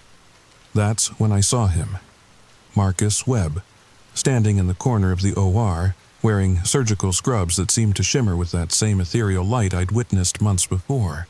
But he was translucent, like a projection or a ghost or something caught between worlds. Our eyes met across the operating room and he nodded once. Then he began to move, not walking exactly, more like flowing. He approached the operating table where little Emma lay dying, her small body dwarfed by the medical equipment surrounding her. Dr. Walsh was working frantically, trying to repair the damage, but I could see the desperation in her movements. She was losing the battle. That's when Marcus, or whatever Marcus had become, reached out and placed his translucent hands over Dr. Walsh's. I watched in fascination and terror as her movements became more precise, more confident. Her hands seemed to know exactly where to go, what to repair first, how to navigate the complex internal landscape of a critically injured child. The surgery lasted 6 hours. By all rights, that little girl should have died on the table. But she didn't. She made what the doctors called a miraculous recovery. Complete organ regeneration, perfect neurological function. The kind of healing that defies medical explanation. Throughout the entire procedure, I was the only one who could see Marcus. Dr. Walsh later said she'd felt guided during the surgery, like someone was helping her make the right decisions. The other nurses reported feeling an unusual sense of calm and confidence, despite the severity of the case. But I saw the truth. Marcus Webb was still here, still working, still ensuring that the right people survived to fulfill their destinies. Emma Rodriguez recovered completely. Not just survived, thrived. Her doctors couldn't explain it. The neurologist said her brain showed no signs of trauma whatsoever. The orthopedic surgeon marveled at how perfectly her bones had healed. It was like her body had been rebuilt from the inside out. And here's the part that sent chills down my spine. When Emma woke up from her medically induced coma, the first thing she said was, "The nice doctor with the glowing hands told me I have important work to do." Her name is Emma Rodriguez. She's 8 years old, and according to her teachers, she has an extraordinary gift for mathematics and physics. The kind of gift that might lead to breakthrough discoveries in science or technology. The kind of gift that might change the world. When I visited her in the pediatric ward, she was working on math problems that would challenge high school students. But what really caught my attention was the drawing on her bedside table. A sketch of the solar system, but with additional planets that hadn't been discovered yet. Planets positioned exactly where Marcus's star charts had predicted they would be. "I dreamed about space," Emma told me, her young voice filled with wonder. "There are so many places to explore out there, so many questions to answer. I think I'm supposed to help people get there someday. The kind of gift that might change the world." Dr. Walsh couldn't explain what happened that night. None of us could.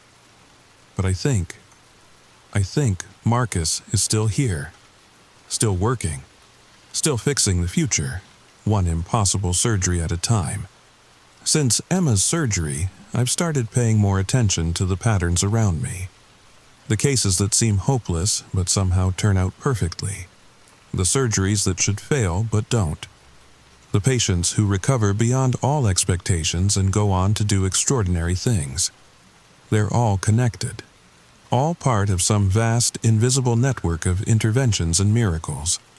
And at the center of it all, figures like Marcus Webb working tirelessly to ensure that humanity's story continues to unfold exactly as it should. I've documented 17 cases in the past 3 months alone. Surgeries where the impossible became routine, where death was cheated by margins so narrow they couldn't be explained by medical science alone. Each time, I've felt that familiar presence, the sense that someone was watching, guiding, protecting.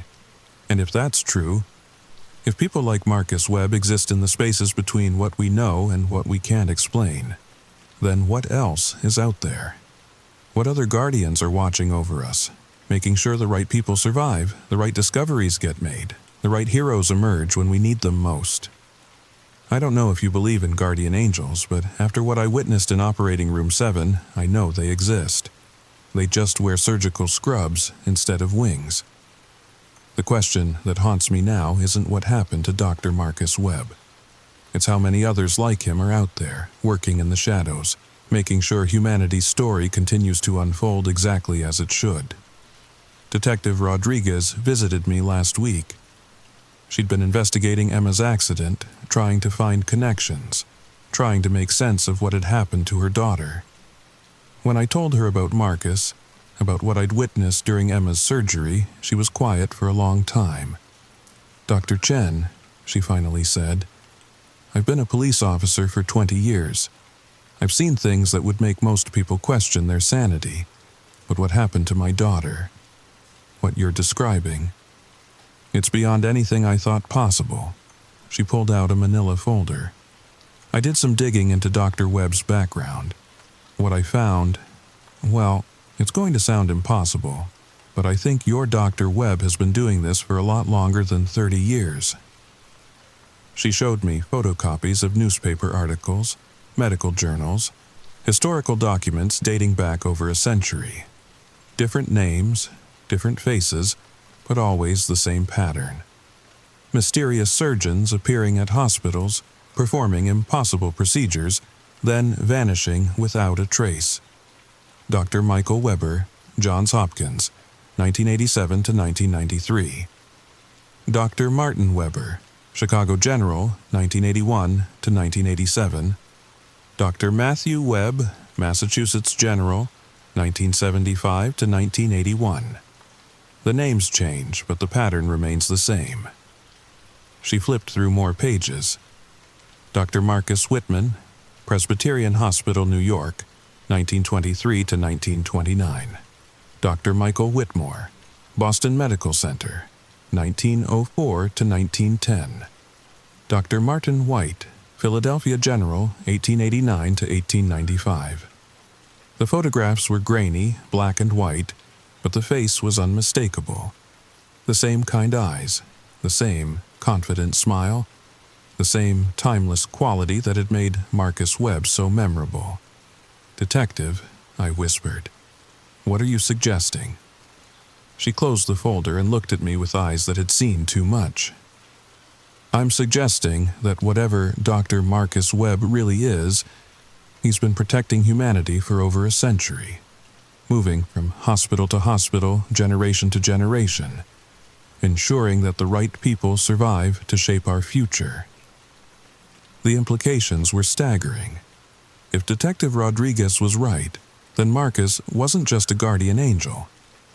He was an immortal being dedicated to preserving human potential across time itself. "There's one more thing," she said, pulling out a final document.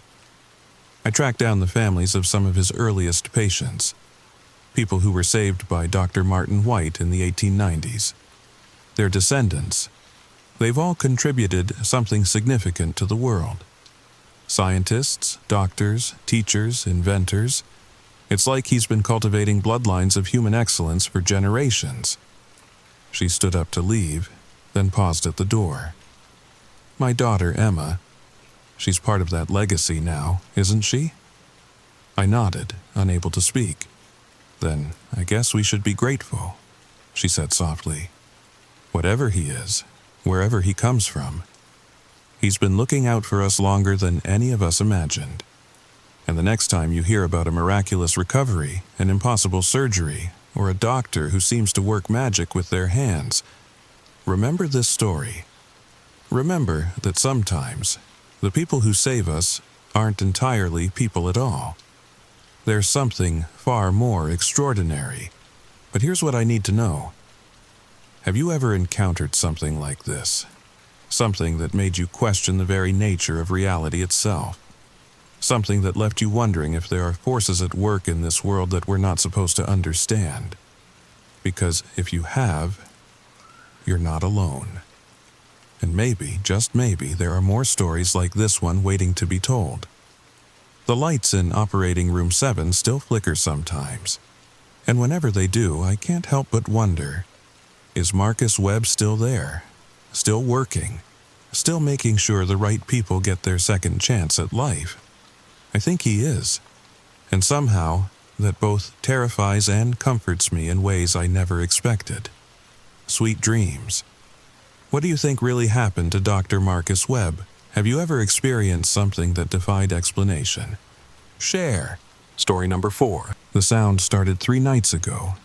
Not loud enough to wake the neighbors, but just loud enough to keep me awake. It's like, imagine a mother humming to her baby, but the mother is somewhere deep in the walls, and the baby, well, I don't want to think about where the baby might be.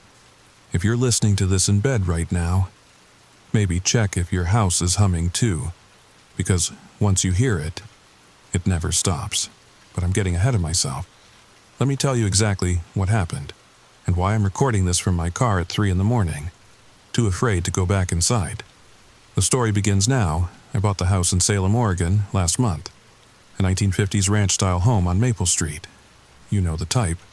White picket fence, rhododendron bushes, the whole American dream package. The realtor, Janet, kept mentioning what a steal it was. Previous owners just up and left, she'd said, twirling her car keys. Been empty for 6 months, they're motivated sellers. Should have been my first red flag, but you know how it is. The housing market's insane, And when you finally find something in your budget that isn't falling apart, you don't ask too many questions. I was just happy to escape my cramped Portland apartment with the upstairs neighbors who apparently ran a bowling alley at 2 a.m. The inspection went smoothly. Too smoothly, looking back. The inspector, a guy named Dave with a clipboard and a permanent squint, kept shaking his head. 30 years doing this, he'd muttered. Never seen a house this age in such perfect condition. It's like someone's been caring for it. Daily. That's good, right? I'd asked. He'd given me a long look. Sure, good. The first 2 weeks were perfect. 3 bedrooms, 2 baths, and a basement I hadn't even explored yet. I spent my days unpacking boxes and my evenings on the back porch, listening to the suburban symphony of lawnmowers and kids playing street hockey. The neighbors waved but kept their distance. Friendly, but not too friendly. Perfect for an introvert like me. I'd even started a little routine. Coffee on the front steps in the morning, watching joggers go by. Dinner at the kitchen table instead of in front of the TV like I used to.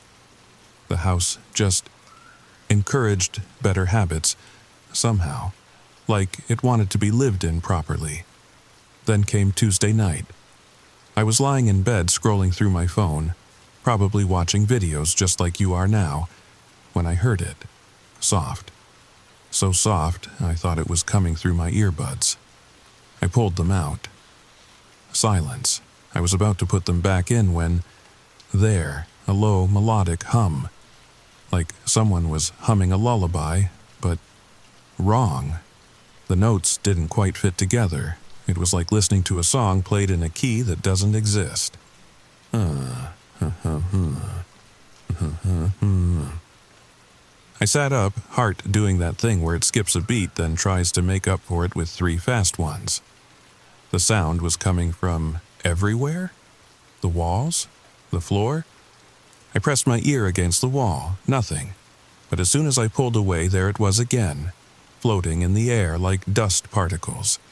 I got up, bare feet on cold hardwood, and followed the sound. It seemed stronger in the hallway.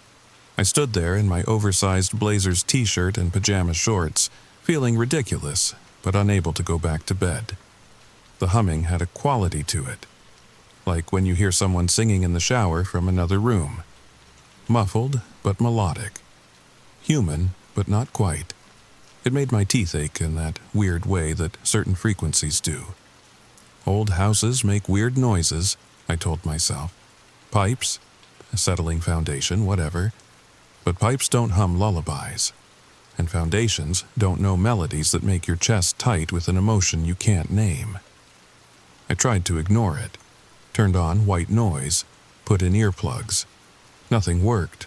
The humming seemed to adapt. It found the frequency that slipped right through every barrier, nestling into my brain like it belonged there. By 3 a.m., I was Googling house humming noise on my phone. The results were useless. HVAC problems, electrical issues, one weird forum post about architectural resonance that led nowhere. At 4 a.m., I gave up and went to the living room. The humming followed. Quieter, but still there. Always there.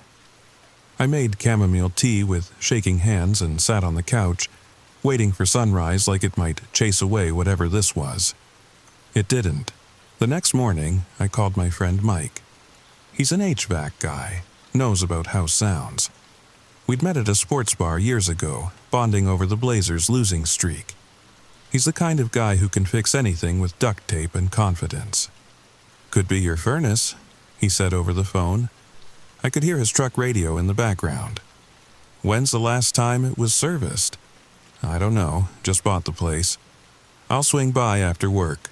Probably just needs a tune-up. Don't worry about it, Sarah. Houses are like cars. They all got their own personalities and weird noises." But when Mike arrived that evening, the humming had stopped. Of course it had.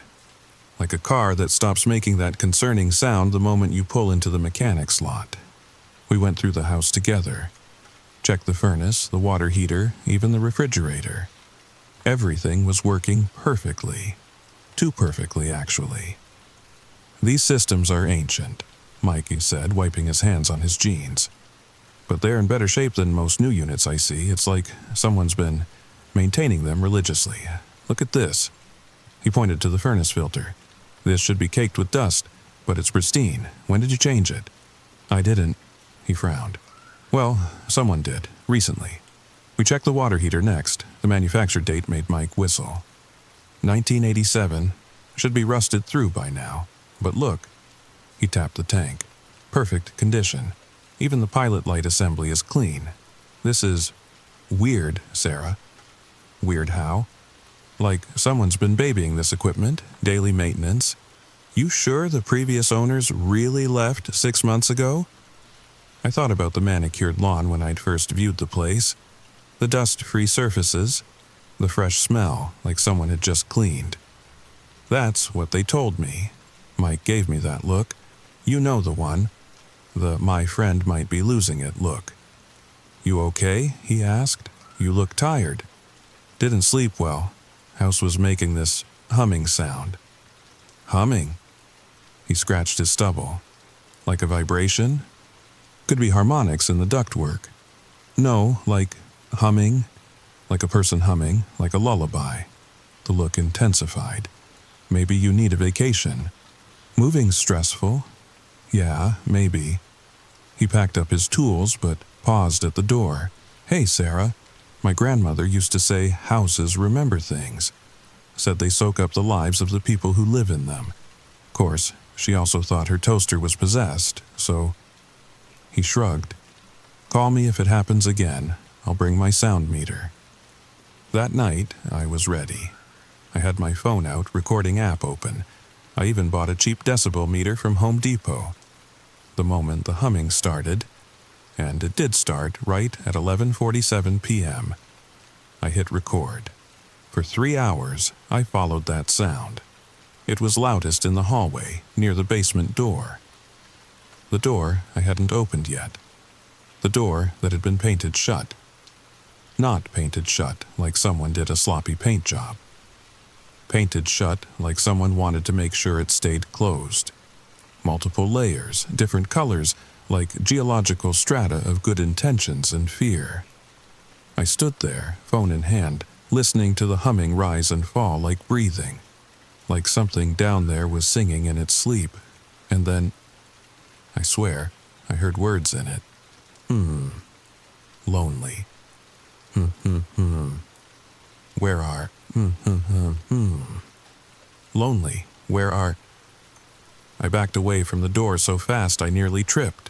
Spent the rest of the night on the couch with every light in the house on, clutching a baseball bat I'd found in the garage.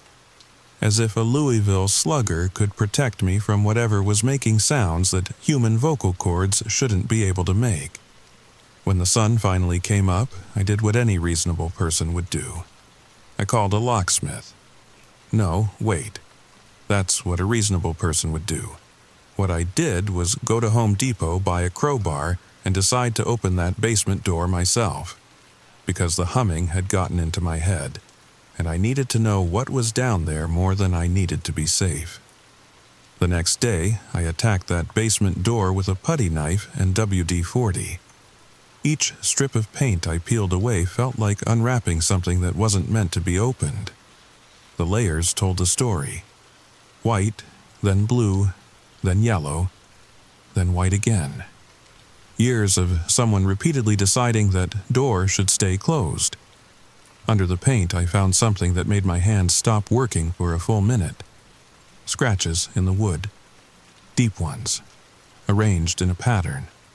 Like someone had carved musical notes, but not any notation I recognized. They looked almost like the visualizer on a music app, those little bars that jump with the beat. The hinges screamed when the door finally gave way.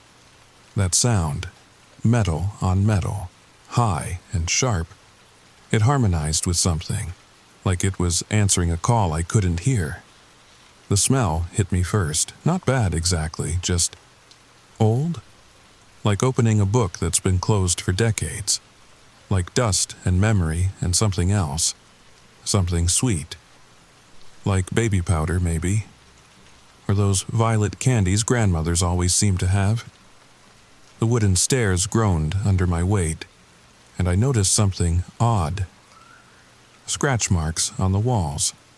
Not deep or violent. More like someone had been feeling their way in the dark.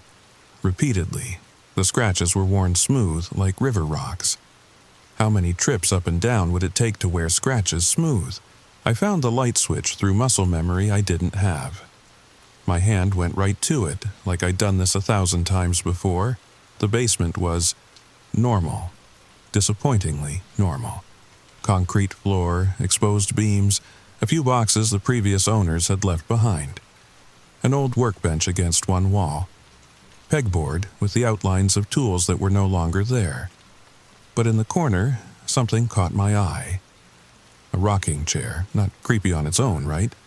Lots of people store furniture in basements, but this chair was positioned facing the wall, and the wall had marks, thousands of tiny scratches forming a pattern I couldn't quite make out. It looked like sheet music, or maybe a seismograph reading. Lines and curves and dots covering a section about 3 feet square. The chair itself was small, child-sized, painted white once, but worn down to bare wood on the armrests and runners. Someone had spent a lot of time in this chair. I touched it, and it rocked gently, fresh oil on the runners. Someone had been maintaining this too. That's when I noticed the recorder. It was wedged between the chair and the wall, an old cassette recorder, the kind from the 80s. Beige plastic, buttons worn smooth. There was a tape inside. My hands shook as I pressed play. Static, then a woman's voice. Tired, broken. Day 43. The humming is louder now. I've tried to map the pattern, but it changes, always changes. Robert thinks I'm crazy. Maybe I am. But I know what I hear. I know what it wants. Click. Static. A different recording. Day 90. Robert's gone. Couldn't take it anymore. Packed his things while I was in the basement.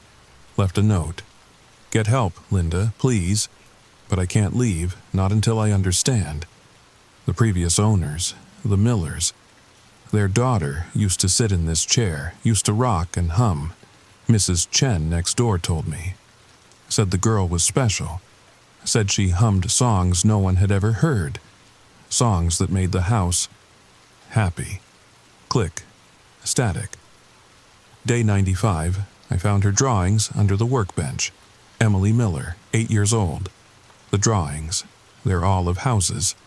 But the houses have faces. They're smiling. And in every picture there's a little girl singing to them, making them smile. I think she taught the house to feel, and now it's trying to remember how. Click. Static. Day 112. I understand now. The house learned her songs, absorbed them into the wood and wire and pipe. It's trying to remember, trying to sing her back. But it can't get the notes right, can't. The tape cut off. I stood there in the dark basement, rocking chair still swaying slightly, and realized the humming had started again. But now I could hear it properly. It wasn't just a random melody, it was trying to form words. Ko-om, baak, Come back. I ran. Up the stairs, through the house, out the front door. I sat in my car for an hour watching the windows. Nothing moved. But I could see my phone on the kitchen counter where I'd left it, screen lighting up with notifications. I had to go back in, had to get my things. The house was quiet when I re-entered. Too quiet, like it was holding its breath. I grabbed my phone and saw the notifications. 3 voicemails. All from unknown numbers. All silent except for humming. The same melody coming through my phone now. Like the house had learned how to use technology, like it was trying to reach me wherever I went. I played one of the voicemails on speaker. The humming filled my kitchen and every surface seemed to vibrate in response. The windows, the cabinets. The water in a glass on the counter formed tiny ripples. The house was singing along with itself. I went back to the basement. Had to. The chair was rocking on its own now, slow, steady, like someone invisible was sitting in it. On the seat was something I'd missed before, a shoebox. Inside, photographs, drawings, a hospital bracelet. Emily Miller. Born June 3, 1971. The photographs showed a little girl with dark hair and a smile that looked like sunshine. In every photo, she was touching something. A wall, a door, a window, like she was always trying to connect with the world around her. The drawings were what made me sink to the floor. Houses, dozens of them. But not just any houses. This house, my house, drawn from every angle, in every season, and in each drawing the house was doing something different. Sleeping, laughing, crying, dancing. One drawing made me stop breathing for a moment. It showed the house listening. Just listening. With an expression of such intense concentration that it looked almost human. At the bottom, in careful crayon letters, "When I sing, the house learns."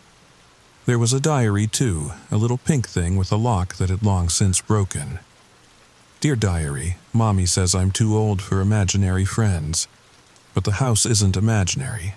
It talks to me, not with words, with feelings. When I'm sad, it creaks differently. When I'm happy, the sunlight comes through the windows like it's smiling. I taught it my favorite song today. It tried to hum along, but houses can't really sing. They can only remember." Another entry. "The doctor says I'm sick, but I'm not scared. The house promised to remember me. It said it would keep all my songs safe forever and ever." The last entry was just one line. "I showed the house how to hum today. Now we can sing together even when I'm sleeping."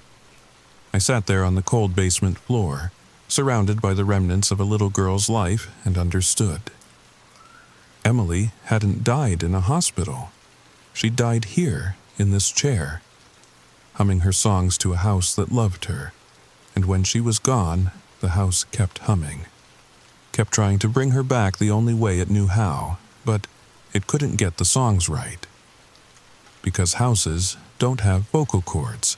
They have pipes and wood and settling foundations. They can only approximate the sounds of life. I looked at the scratches on the wall with new eyes. They weren't random. They were the house's attempt to write down Emily's songs, to preserve them. Thousands of tiny marks, each one a note it couldn't quite capture. I should have left, packed my things, broken the lease, found another place. But something kept me there. Maybe it was stubbornness. Maybe it was the mystery. Or maybe the house didn't want me to go. Or maybe it was Emily. I started sleeping in the basement. Not in the chair. That felt wrong. But on an air mattress nearby. The humming was clearer down there, more purposeful. And after a few nights I started to hear the patterns within patterns. The melody had a structure. 7 notes, then a pause. 7 different notes, then a pause. Always 7. I tried playing them on a piano app. They didn't match any scale I knew, but when I played them back, the house responded. The first time it happened, I nearly dropped my phone. I'd been sitting at the kitchen table, headphones on, trying to map the melody. I played back the 7 notes I'd isolated, and every light in the house flickered. Just for a second. Like the house had shivered. I did it again. This time, the humming stopped completely. Silence. Then, from somewhere deep in the walls, a sound like settling wood. Like the house was adjusting itself. "Okay," I whispered. "Okay, I'm listening." I spent the next week becoming obsessed. Called in sick to work. My boss, Patricia, wasn't happy. "This isn't like you, Sarah. Is everything all right?" "Family emergency," I lied. Though maybe it wasn't entirely a lie. The house was starting to feel like family. The kind that keeps secrets and has complicated histories. I found more tapes. Linda, the previous owner, had recorded hundreds of hours. Her descent into understanding was methodical, almost scientific. Day 150. The humming follows a pattern based on time. Strongest at 11:47 p.m., the time Emily died. I checked the death certificate. The house is trying to recreate that moment. The last moment it heard her real voice. Another tape. Day 200. Robert's trying to get me committed. Says I haven't left the house in weeks. But I'm so close. Emily's parents, they moved after she died. Leukemia, 8 years old. She spent her last months in this chair humming songs to make the house happy. Her mother told me, before she stopped returning my calls, that Emily believed houses had feelings, that they got lonely. Day 230, the neighbors avoid me now. Mrs. Chen crosses the street when she sees me, but she left a note in my mailbox. Emily taught my house to sing too, but I had the kitchen renovated. The song went away. I miss it. So it's not just this house. Emily affected the whole neighborhood. Day 250. I've isolated 63 distinct note patterns. They're not random, they're conversations. The house is trying to tell us something, trying to remember something, but we're not listening right. We're trying to hear with our ears when we should be listening with our. The tape dissolved into static. That night, I didn't run to the living room. I lay in bed with my phone recording, notebook in hand, and tried to decode what the house was saying. The humming was clearer now, more intentional. And between the notes I started to hear something else. Breathing. Not human breathing, but the kind of rhythm a house might have if houses could breathe. The expansion and contraction of wood. The flow of air through vents. The pulse of water through pipes. All synchronized to the humming. I fell asleep to it. First time in days. The dream was vivid. I was in the basement, but it looked different. Warmer. Sunlight streaming through windows that didn't exist in reality. A young girl sat in the rocking chair, maybe 8 or 9 years old. She had dark hair and pigtails and wore a yellow dress with daisies on it. She was humming. The same tune, but complete, beautiful. It made my chest ache with a homesickness I couldn't explain. "You're trying to learn it," she said without looking at me. Her voice was exactly what I'd expected. Sweet, but matter of fact. The voice of a child who's wise beyond her years. "But you're listening wrong." How should I listen? She turned then, and her eyes were kind but sad. So sad. They were brown, with little flecks of gold. Old eyes in a young face. "With your bones," she said. "Houses don't have ears, they feel everything through their bones. The beams, the foundation, the pipes. That's how they learn." "Learn what?" "How to love." She smiled, and it was heartbreaking. I taught this house to love, but love hurts when the person goes away, so it keeps trying to sing me back, but I can't come back, not really, so it just keeps humming, forever and forever. That's so sad. "No," she said, standing up. She was tiny, fragile, but her presence filled the room. "It's beautiful. The house remembers me. Every song I ever sang, every laugh, every tear, it's all here in the walls. Waiting. Waiting for what? For someone who can finish the song." I woke up at 3:33 a.m. The humming had stopped, but I could feel it. In the floorboards under my feet, in the drywall against my palm. A vibration just below the threshold of hearing. I went to the basement. Had to. The rocking chair was moving slightly, as if someone had just gotten up. On the seat was a piece of paper I hadn't seen before, old, yellowed, a child's drawing of a house, and inside the house, stick figures. A family. But one of the figures, the little girl, was drawn in a different color, like she'd been added later, or was fading away. At the bottom in crayon, Emily's song. Emily. The girl had a name. No. The girl had already had a name, but now I felt like I had permission to use it. I sat in the chair. It fit me perfectly, despite being child-sized. Or maybe I fit it. The scratches on the wall made sense now. They were musical notes. Crude, desperate attempts to transcribe something untranscribable. I closed my eyes and hummed. Not the broken melody the house was attempting, but my own approximation of what I'd heard in the dream. The house responded. A deep, satisfied rumble, like a cat's purr magnified through wood and stone. For a moment, just a moment, I felt her. Emily, a presence like sunshine through a window, warm, safe, home. Then it was gone, and the humming returned. Louder, more insistent. Almost. Try. Almost. Try. I found more of Linda's recordings. The later ones were different. Calmer, like she'd made peace with something. Day 300, I think I understand now. The house isn't trying to bring Emily back. It knows she's gone. It's trying to finish her last song, the one she was humming when she died. She never got to finish it, and the house can't rest until the song is complete. Day 320, I've been practicing, sitting in her chair, humming along. The house is teaching me, note by note, but it's not just about the notes, it's about the feeling, the love.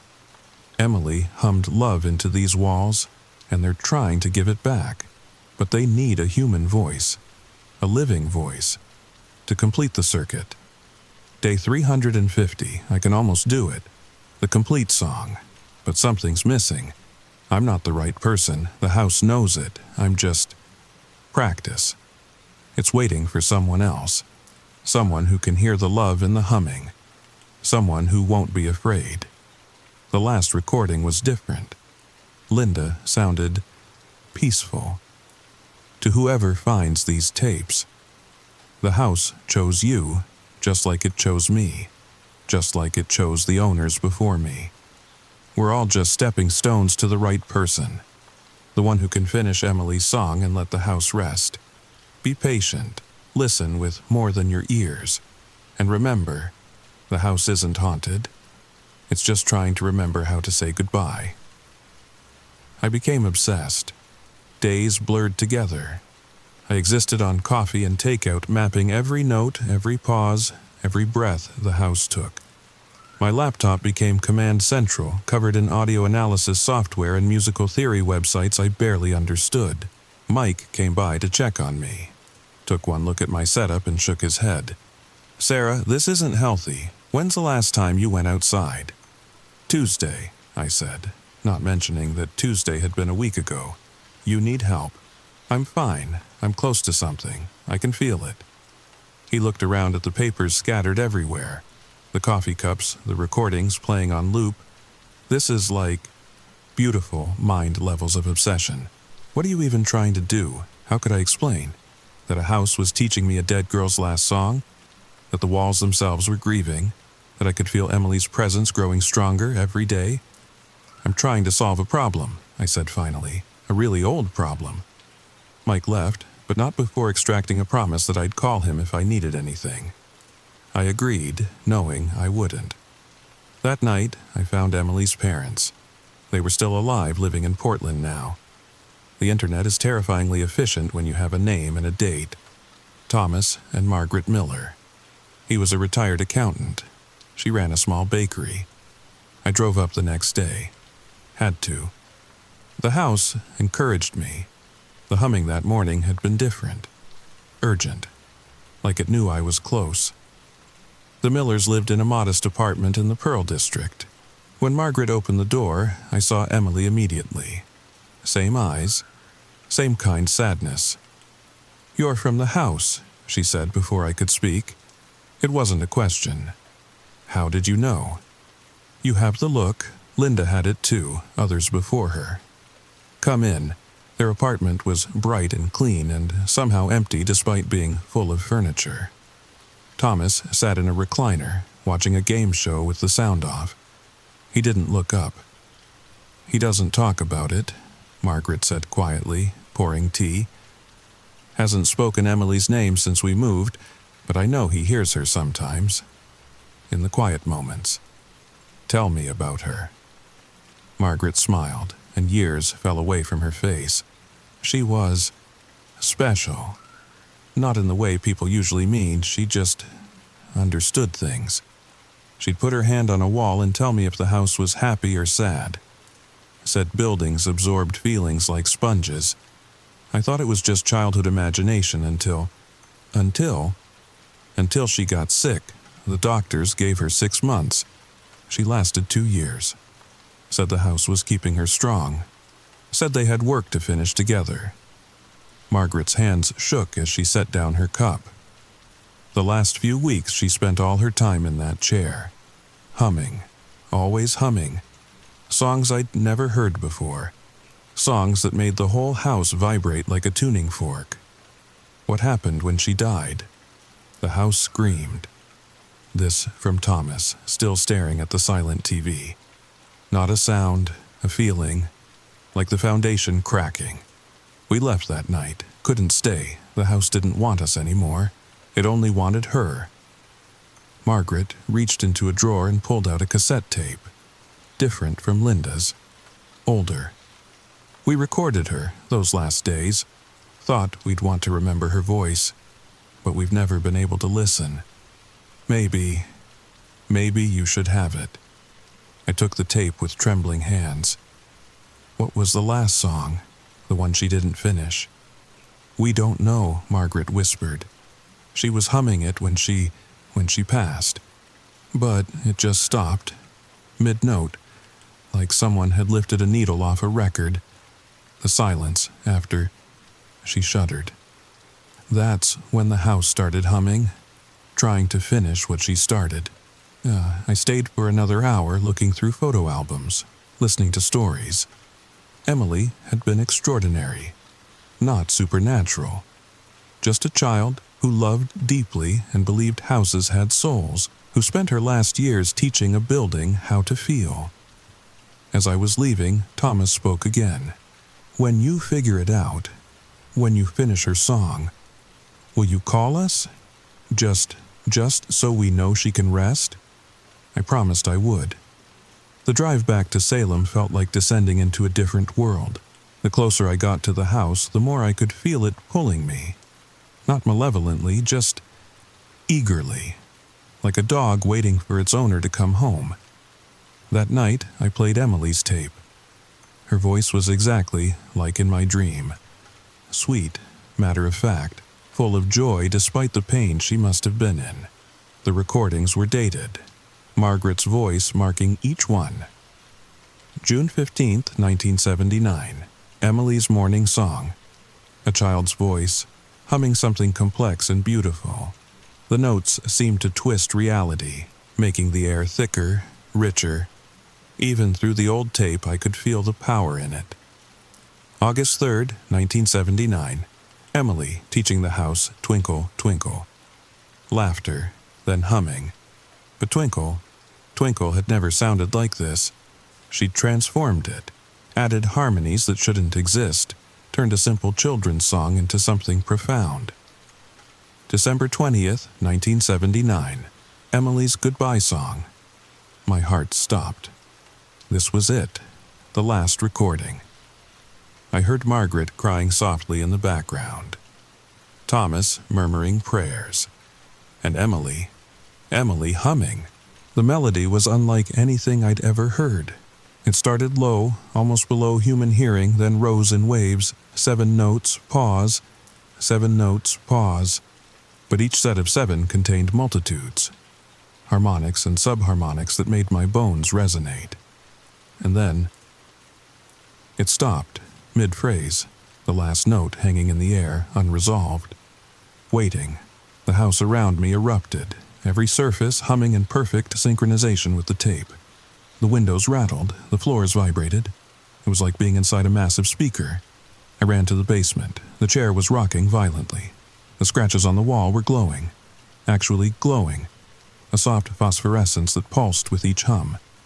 I sat in the chair and closed my eyes. Let the incomplete song wash over me. Let it sink into my bones the way Emily had taught me in the dream.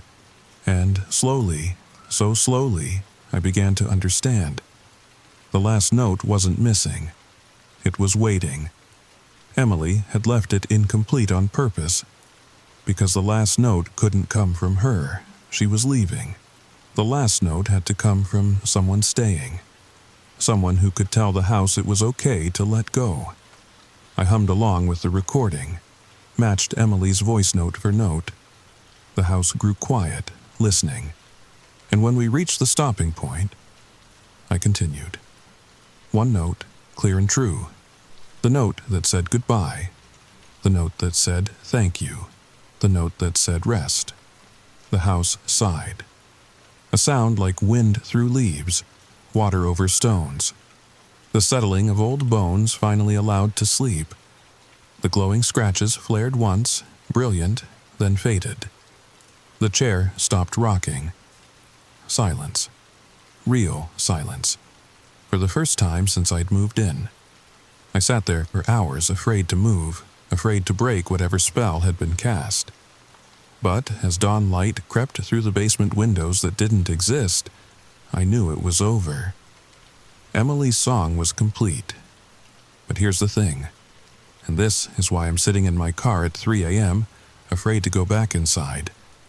Tonight, I heard humming again, but not from my house, from the house next door, and the one across the street, and the one behind mine. I drove around Salem for the past hour. The humming is everywhere, every house on every street, different songs, different melodies. Like Emily's song woke something up, like it reminded them that they could sing too, that they could remember, that they could call out for whoever they'd lost. Mrs. Chen was standing on her porch when I drove by. She waved. "Do you hear it?" she called out. "My house is singing again. Different song, but it's singing." Other people were emerging, standing on lawns, pressing hands against walls, all listening to their houses remember, and I think they're teaching each other, passing songs from foundation to foundation through the earth. A network of grief and memory and love all humming together in frequencies we were never meant to hear. But here's what really scares me. What sent me running to my car, when I went back inside my house, it was humming again. But not Emily's song, not trying to remember. It was humming my song, the melody I've been unconsciously humming while living there. The little tune I hum when I'm happy, when I'm cooking, when I'm falling asleep. It learned me, just like it learned Emily. And I realized Emily wasn't the first. She was just the strongest, the one who taught the house to teach others. In the glove compartment of my car, I found a folder I don't remember putting there. Inside, newspaper clippings, obituaries, all from Salem, all from different decades. Martha Henderson, age 92, passed peacefully in her home on Maple Street, known for her evening serenades. James Chen, age 7, lost his battle with pneumonia. Neighbors recall his constant singing. Grace Williams, age 45, found peace after a long illness. Her hums could be heard throughout the neighborhood, all from my street, all from houses that are humming now. So, I have to ask you, if you're listening to this in bed right now, do you hear it, that soft humming in your walls? That lullaby your house is trying to remember? Because once you hear it, really hear it, you'll understand what I understand now. Houses remember everything. Every joy, every sorrow, every soul that ever called them home. They absorb our stories into their bones and hold them long after we're gone. And sometimes they sing those stories back. The question is, whose song is your house trying to sing? And more importantly, are you brave enough to help it remember? I'm going back inside now. My house is humming again. But it's different this time.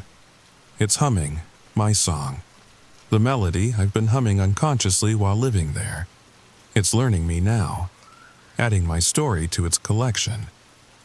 And honestly, I'm okay with that, because someday when I'm gone, maybe it'll hum my song for someone else. Maybe it'll help them understand that every creak, every groan, every mysterious sound in the night, it's just a house trying to remember how to love. But if your house starts humming a lullaby you've never heard before, listen carefully. It might be trying to tell you something important. It might be trying to warn you that you're not the first person to try to complete its song, and you might not be the last. Sweet dreams. Sound of car door opening, footsteps, front door closing, then faintly humming. And if you heard humming while listening to this, check your walls. And if you figure out what song your house is singing, let me know in the comments below. I'm starting to think every house has a song. The question is, are we brave enough to listen? And remember, sometimes the scariest sounds are the ones that sound almost like home. Final note of humming fades.